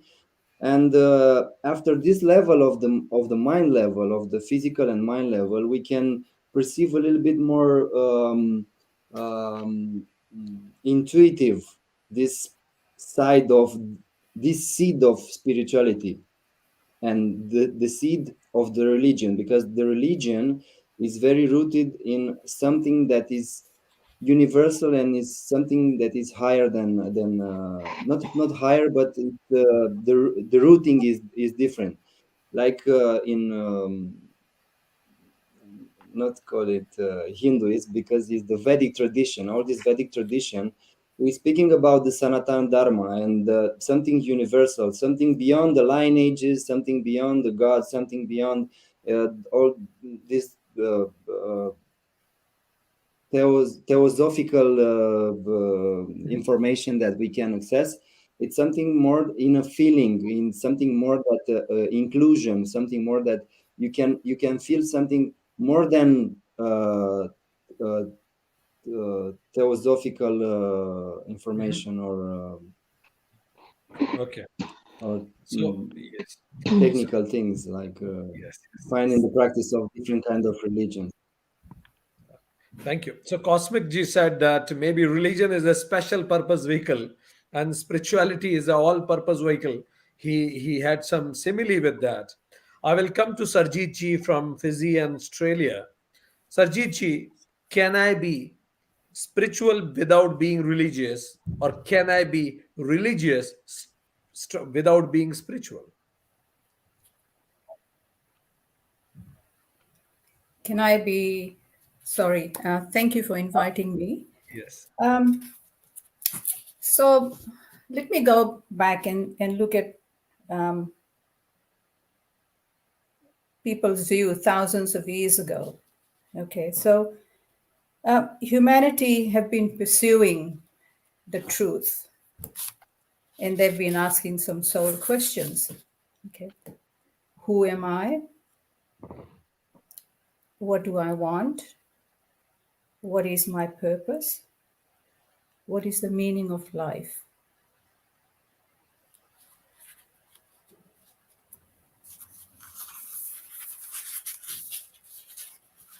So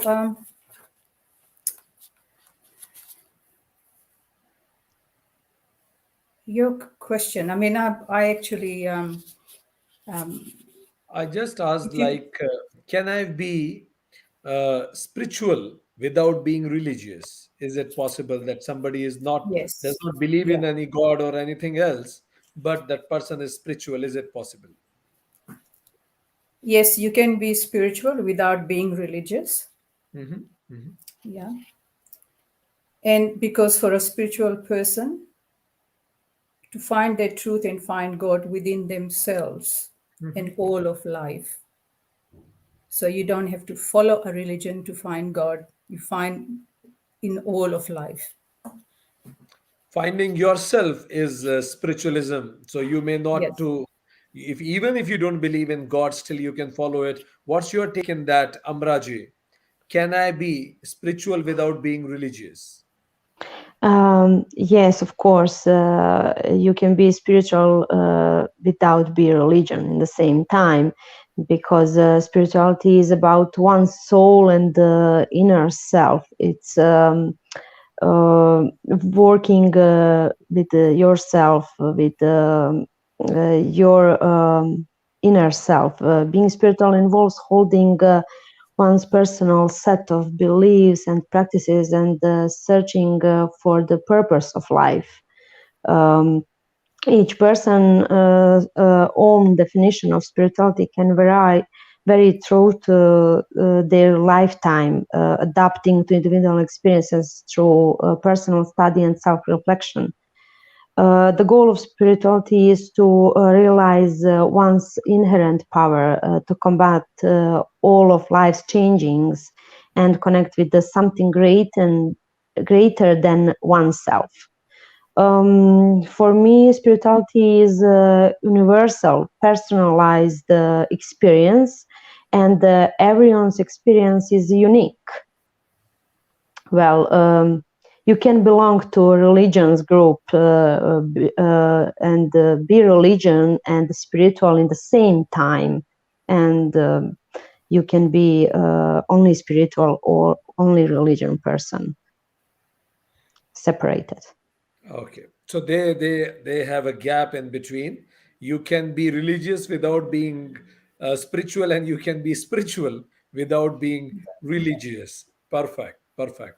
I read somewhere that some people who believe in serving the humanity but do not believe in any god.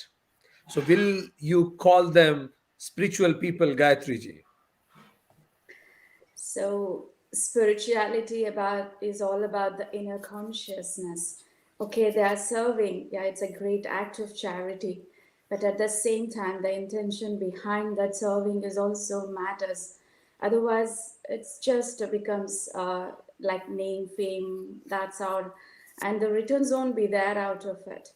So it's not that serving in the sense I have to give out something like money or whatever it is, but even without good wishes, we can serve the people, which is a more powerful way of serving, which really reaches the people. Because okay, I'm serving by food or whatever it is. So after some time, I feel start hungry. So then again, that needs to be served. But when I'm serving them with vibrations of peace and power and all that, that really sustains them and make them powerful, and they can be independent and work out on their own So ways. with that definition, can an atheist be spiritual? Cosmin, Yeah. Gayatri ji, you can continue. Can an atheist be spiritual? Yes, he can be also be spiritual because religions and all that becomes the boundaries with the body consciousness. Like so, but when we are speaking about the spirituality, which is the common platform of everyone, so in that way we are same. So that don't divides like religion, caste, or language boundaries. Nothing is there for it. So it's for everyone. Cosmin ji, if an atheist can be spiritual, at times in religion, there is a place where you cannot ask many questions. What happens in religion? Can I question anything at all? Can I question existence of anything? But in religions, at times you find water ceiling that you cannot question these things. So, what's your take in that? Is in spiritualism you can question anything, or even in religion you can question anything?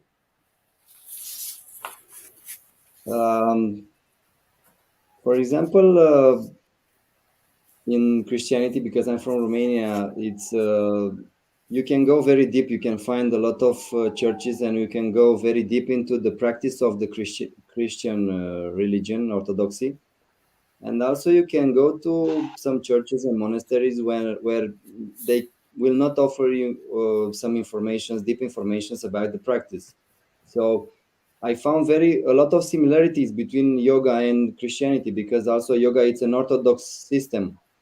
It's something I found a lot of similarities between these two currents.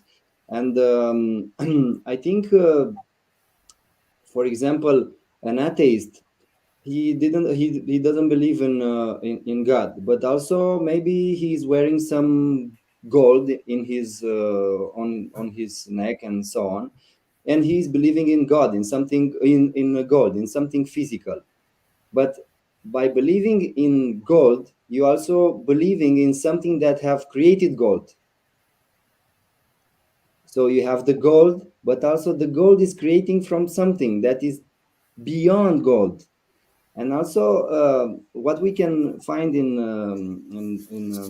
this atheist movement is that, and how I explain to my students this movement is that, if you believe in something, if you eat correctly, because spiritual means something materialized in food, also in nature, in clothes, in everything. Everything can be spirit because it's coming from the same seed. So doesn't matter if you believe or not in God. The God is the source of everything, and this true power, this let's not go to the details and stay here. This seed is universal, and this seed is contained everything. So this I have the tendency to go in philosophy, but I don't want. You're This perfect. seed is containing all the aspects of our life. So maybe you are an atheist, and maybe you are a religious or not really religious person, but the spirituality, the seed of spirituality, is in everything. And this atheist, being atheist, it's nothing more than believing in something that is the part of the same God. Okay, thank you. So, Cosminji, when I asked that whether logical questions and logic can be entertained, he said, people who know the answers, they welcome questions. And people who don't know the answers, they stop the questions. So he said you will find both kind of people in churches and mosques and temples who will entertain questions and who will not entertain questions. And it depends on their own depth of it. And he said that you can't actually, when you believe in gold, you need to believe in the in the creator of the gold. If you believe in world, you need to believe in the creator of the world also. So in a way, probably he's trying to say that spirituality is the root of the religions, and they are interconnected also. When you go deep, you get to reach the basis why the religions were created, for self-inquiry. So Sarjeet ji, let me ask you, how can we start a spiritual journey into self-inquiry? So if many people are watching us from different parts of the world, if a person has never initiated in spiritualism ever, what will be the simple steps you will suggest to a person to begin with the spiritual inquiry or walk in the path of spirituality? Well, I would say follow your heart. Okay. And listen to your intuition. And do what is right for yourself and others around you.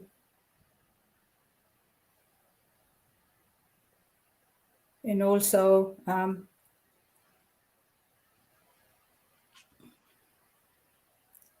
so doing meditation, listening to great beings like Buddha,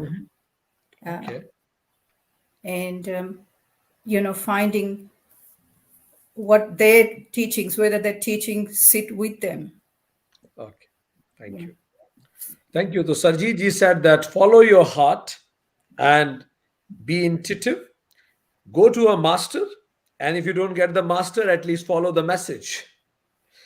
And read such books and be in the company of the righteous people is the pathway. Gayatri ji, Amra ji, what's your take in that? Well, I think everyone's spiritual journey is unique, ever-changing and ongoing. There is no single point at which we stop this inner transformation when it starts. If we wish to live a deep, meaningful, rich, and loving life that is full of heart and soul, beginning your spiritual journey is not only important, but it's crucial. There are numerous ways to integrate and embody your spirituality, but remember that this is an organic process that takes time. You cannot rush or force spiritual integration. It is the natural process and the product of soulful maturation and spiritual ripening. There are numerous ways to begin the integration part of a spiritual journey. Some of these practices include meditation, mindfulness, contemplation, breath work like pranayamas, shadow work, self-love, inner child work, and etc., etc. Anything that helps you to slow down, be introspective, and go inward while encouraging present moment awareness will help you to integrate and embody what you experience.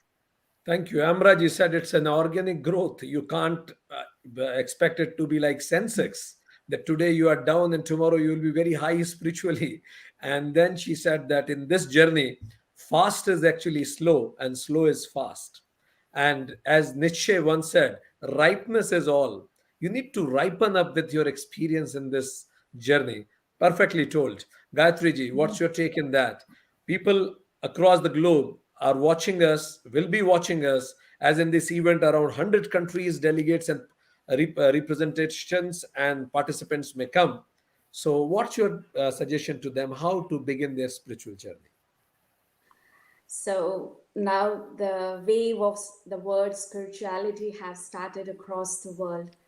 So not to again make them afraid of like bringing big things into them. So at least to motivate them to have at least to start, so we can give some simple steps to them so that they feel easy to go on. So in that sense, even at this moment only we can start on, as we are all spiritual beings, means spirituality itself is speaking about the spirit, and just connecting to the self with this small thought, nothing else to be done, like we have to rush or read or something and all that. So in this moment itself, we can have a small thought. It won't take much time, even a second. So I'm a peaceful being. So just being with the thought and feel it. I'm a peaceful being. So there where I'm connecting to my inner self and feel it. So where I'm allowing myself to connect to myself and then feel that whatever the inner powers are like. So in that way, we can start ourselves with a small step. That what we can practice in between, just giving a small thought to ourselves, what we are really, and turning Thank our you. consciousness. Thank you, Gayatri ji. As she said, that God save me from the saviors. So let's go step by step, she said, and connect to a small but powerful thought and go deep into it, savor it. It will it will automatically get sprouted. Cosmin ji, we live in a materialistic world around. So many materialistic responsibilities people have. How do they balance with this? Spiritualism and materialism together. How will people balance? It's a good question.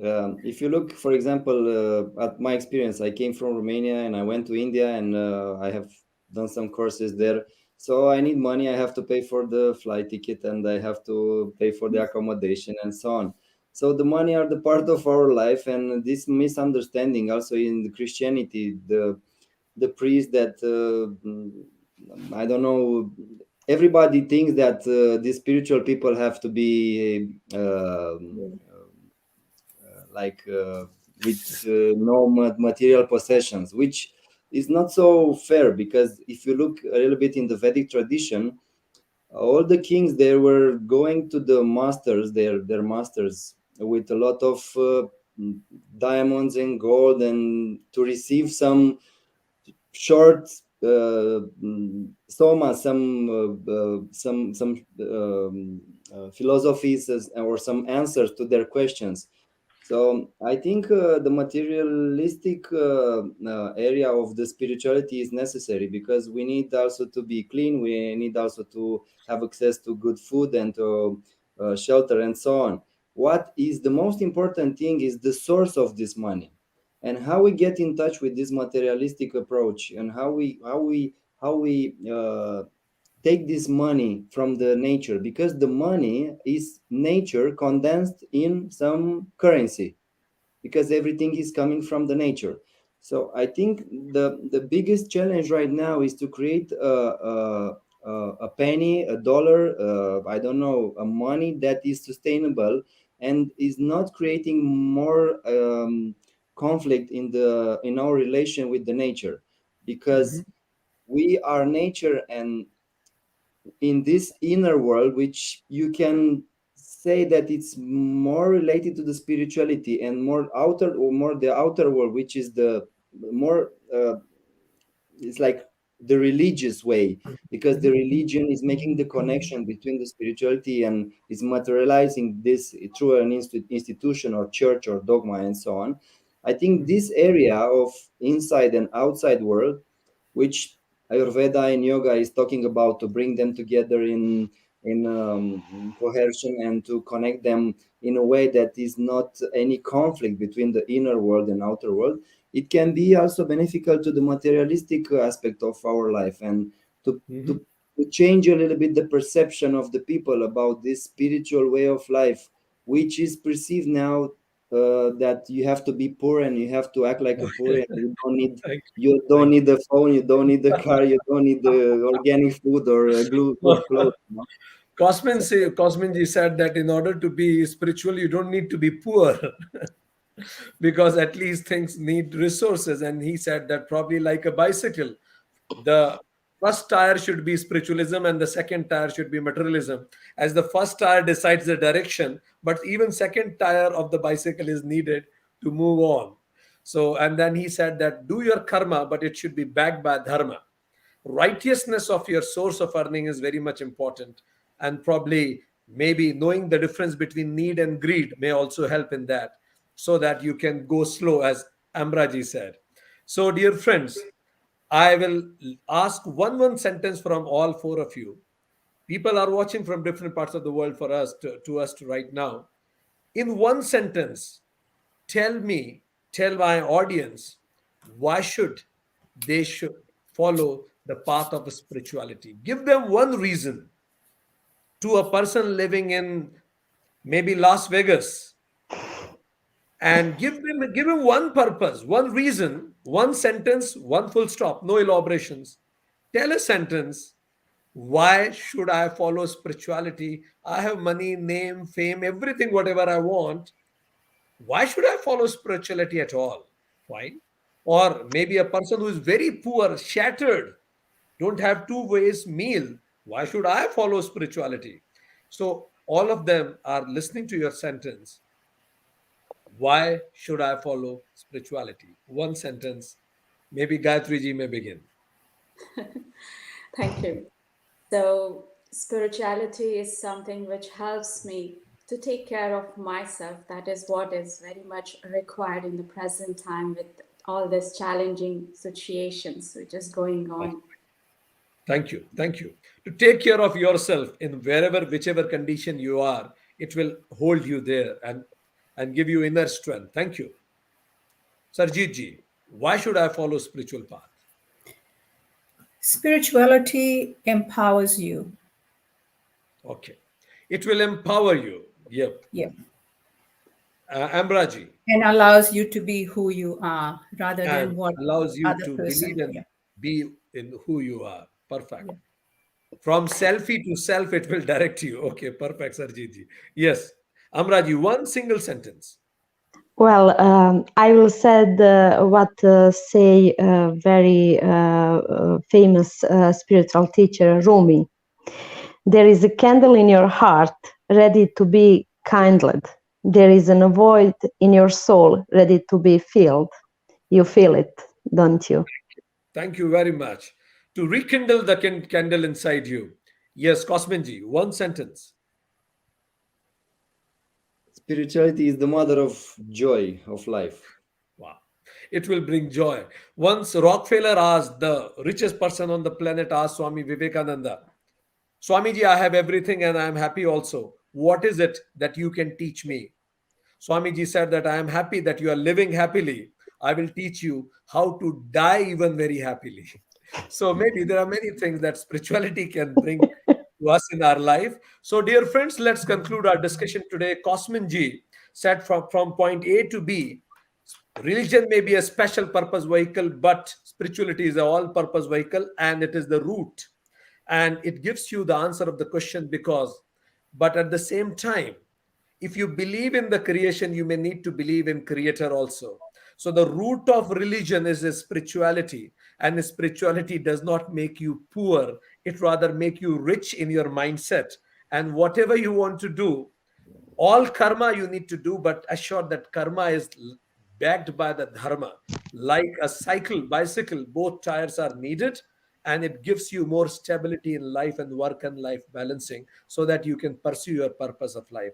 Sarjeet ji said that spirituality brings person nearer to the purpose of life, truth and humanity. Follow your heart, listen to your intuitions, get a master. If you don't get the master, follow the message. If you don't have the message, even at least be in the company of righteous people, satsanga, then at least you will be elevated automatically. Amraji said that it brings inner self. Spirituality is more about inner self and power. It's a personalized experience, not an institutionalized experience, and it grows organically. Fast is slow, and slow is fast in that. And ripeness is all. Be mindful, contemplate, do breath work, inner child, and have self love. Love yourself, at least you will have one person loving you for sure, unconditionally. Then B.K.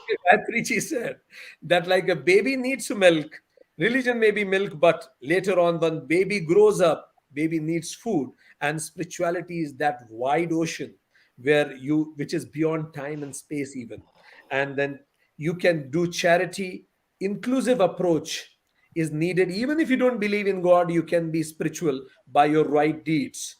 And then she said that identify a thought, connect with that thought. Thought may be, I am a peaceful being. When you connect with that thought, savor it deep inside, it starts sprouting inside. Thank you very much, eminent guest here. And we all are honored to get your words of wisdom. Thank you very much. Namaste. Thank you. Namaste. Thank you so much. Namaste. Yeah, thank you. From Kenya, South Africa, Navvati. She is an advertising creative writer, creative director turned yoga professional. As an experienced internationally certified yoga teacher with over 1,000 hours teaching experience, she has been practicing yoga for over 18 years. She teaches in Anglophone East Africa and Francophone West Africa. Her styles includes intuitive Vinyasa flow, alignment-based Hatha, office yoga, restorative yoga, and yin yoga. Each of her classes incorporate a holistic approach to yoga using breath work, pranayama, meditation, mindfulness, energy work, massage, and aromatherapy. She is also a certified kinesthetic and Reiki therapist and has a Bachelor's of Arts in Psychology and Philosophy. Navvati's vision is to be a healer and a teacher in service to others, helping transform and restore physiological and psychological well-being through the gift of yoga.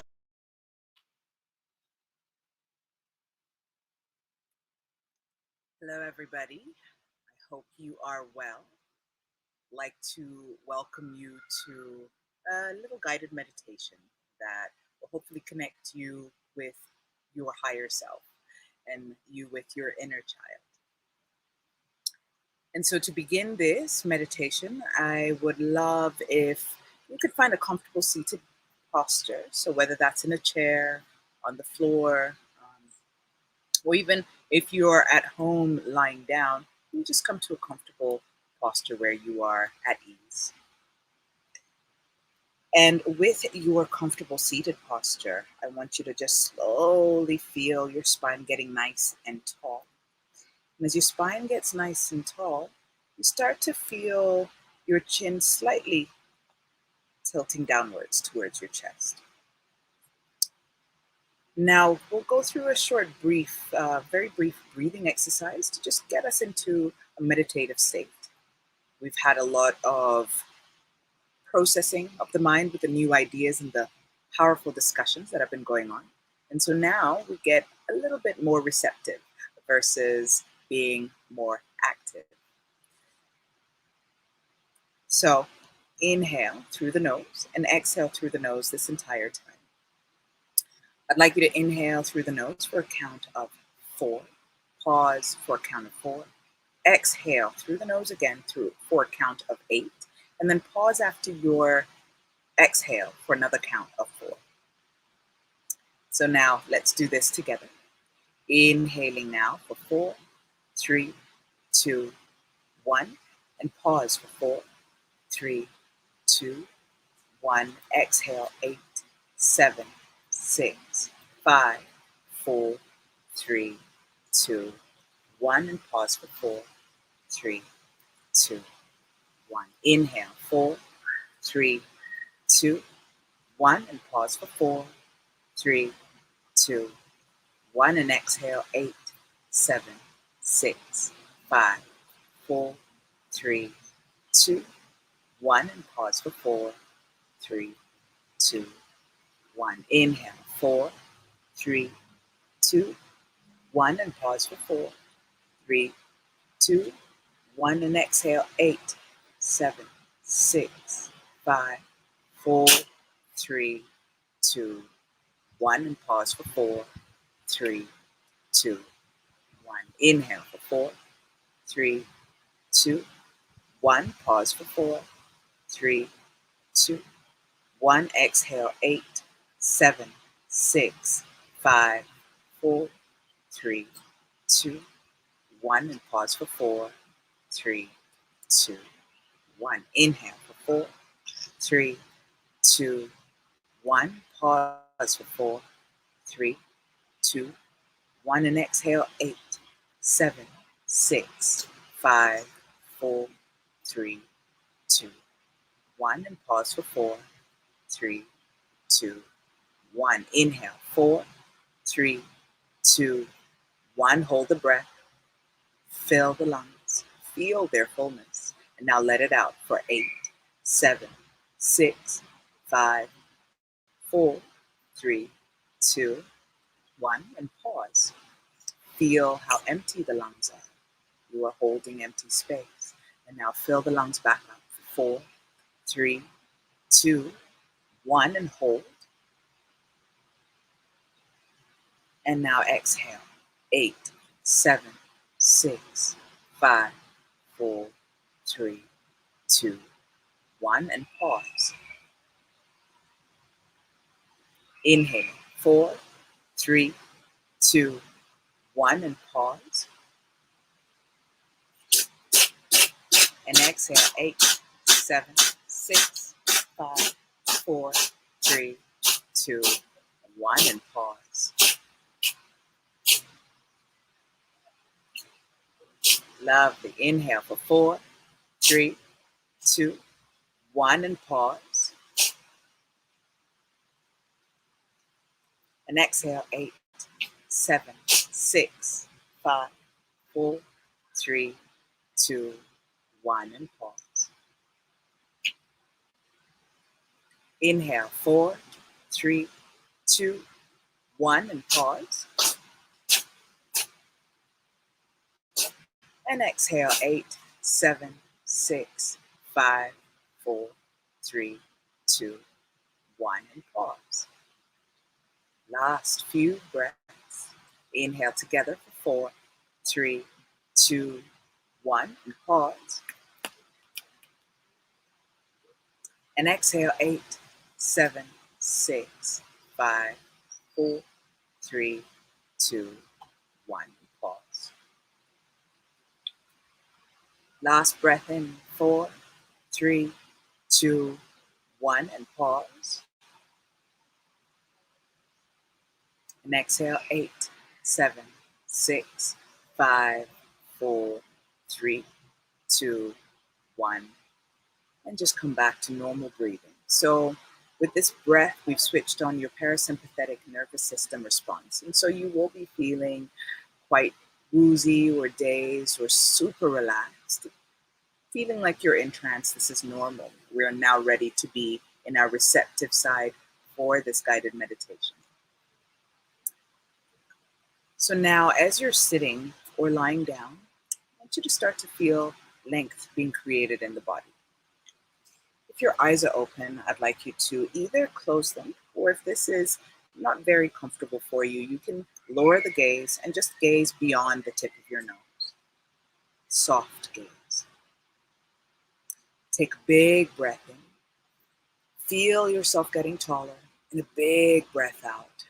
Release and relax.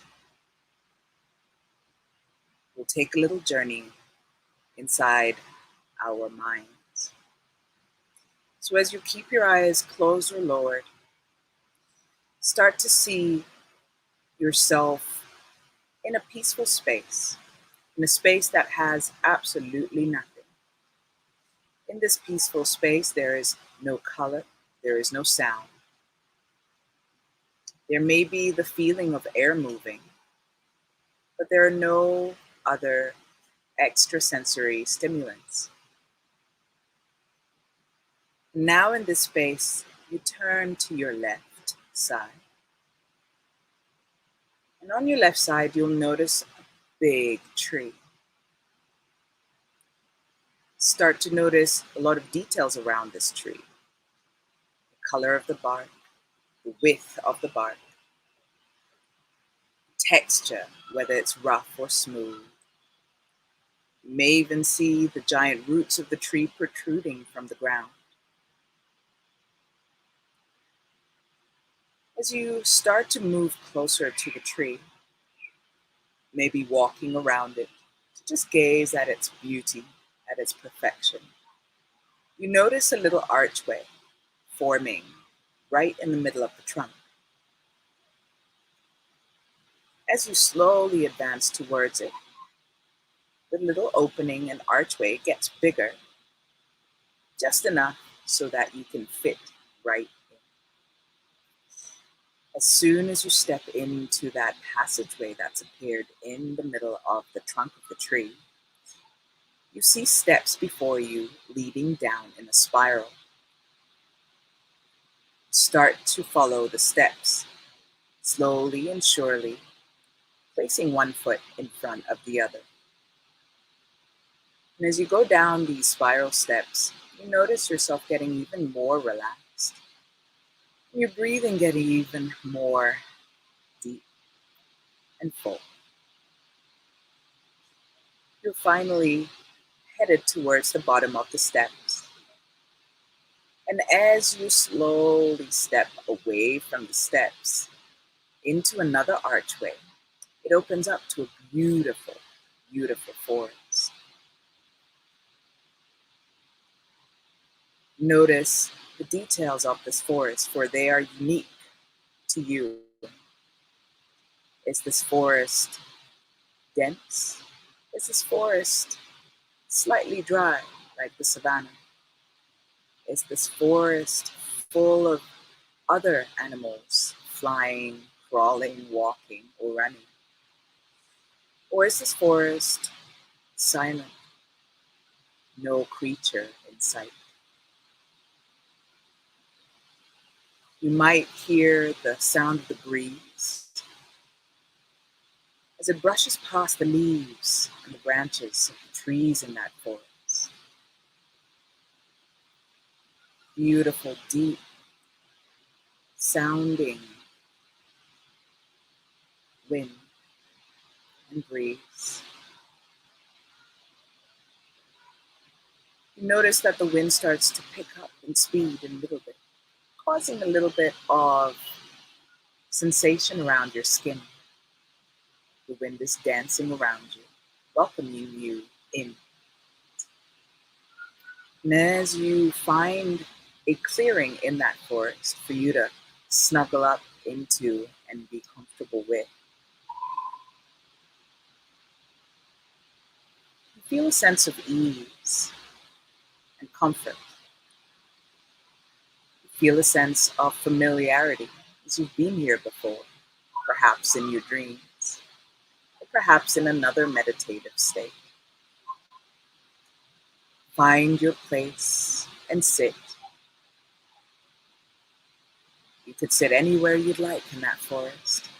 You can even sit with your back leaning against one of the big, steady trees.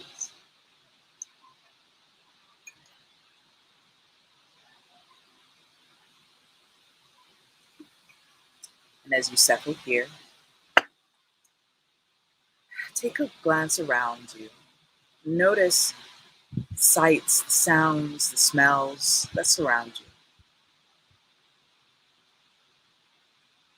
You might hear a distant stream or river flowing past, or just simply hear the wind as it moves through the canopy of the forest. You are comfortable here, you are safe here, and you are extremely at peace here.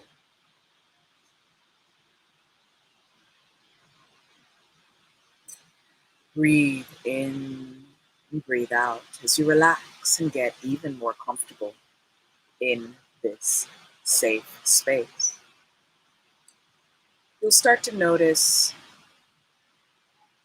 a desire within you to call for your guiding spirit. This might be your higher self. This might be a spirit guide in whatever form or shape that they choose to show themselves. Set the intention that you are open to receive this communion with spirit. And as you set that intention and invite guidance from the spiritual realm in,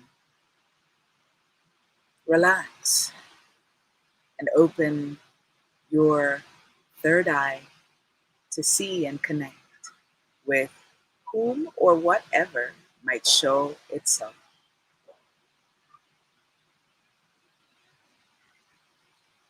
If a guide chooses to reveal themselves to you, feel free to ask any questions you'd like, for they are here to provide guidance. They know the best path with the highest good for your highest purpose. Breathe deeply and connect.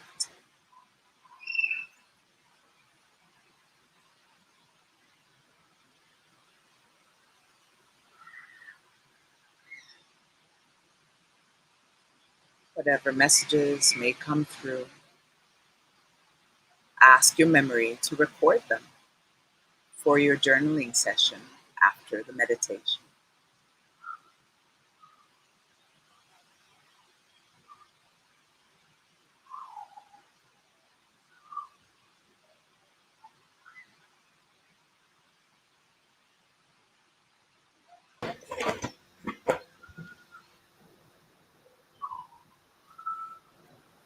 Thank you. Thank you very much, Nyamati ji. It was such a blissful meditation session that you guided us through. I'm sure the vibrations of this meditation will enrich the lives of all the people across the globe. Thank you very much. I'm grateful to Ms. Namvati for her practical teachings on meditation practices. Thank you very much. I'm glad to welcome Ms. Roberta Regetti and Barbara Zoletto. The duo has made the musical group Eva Om Deva, which was created with the intention of spreading the ancient spirituality of Indian literary music art. She interprets sacred music of Christian origin with original arrangements that combines different traditions spiritual of the world. Roberta is a violinist, singer of vernissage of the concerts for various cultural events. Her spectrum varies from pop music to classical to meditative to Indian sacred music. She's graduated from the Conservatorio B. Marcello in Venice. Barbara is an Indian singing teacher and concert performer. She dedicates her music and singing with psychophysical well-being. She has dedicated herself exclusively to Indian singing, which is deepened both in Italy and in the Indian subcontinent several traditions. She graduated and specialized in Dhrupad Indian singing in the Venice Conservatory of Music with Emilia Cuny. So ladies and gentlemen, please put your hands together for Eva Om Deva Group. Namaste. Namaste. From Italy by Eva Om Deva, Barbara Zoletto, and Roberta Righetti. Thank you from United Consciousness for organizing this international event. We present you Saumya, mantra Saumya.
On behalf of United Consciousness, I thank Ms. Roberta Regetti and Ms. Barbara Zoletto for their mesmerizing performance.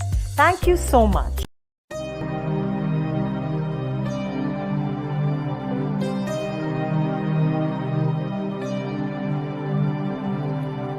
सर्वे भवन्तु सुखिनः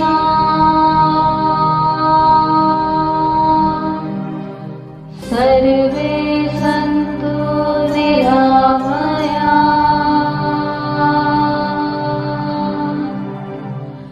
सर्वे भद्राणि पश्यन्तु मा कश्चित् दुःखभाग् भवेत्।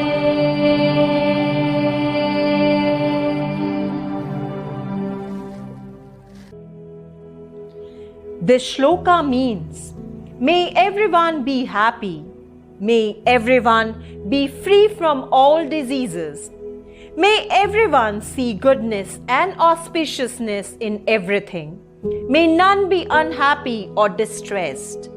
Om Shantihi, Shantihi, Shantihi.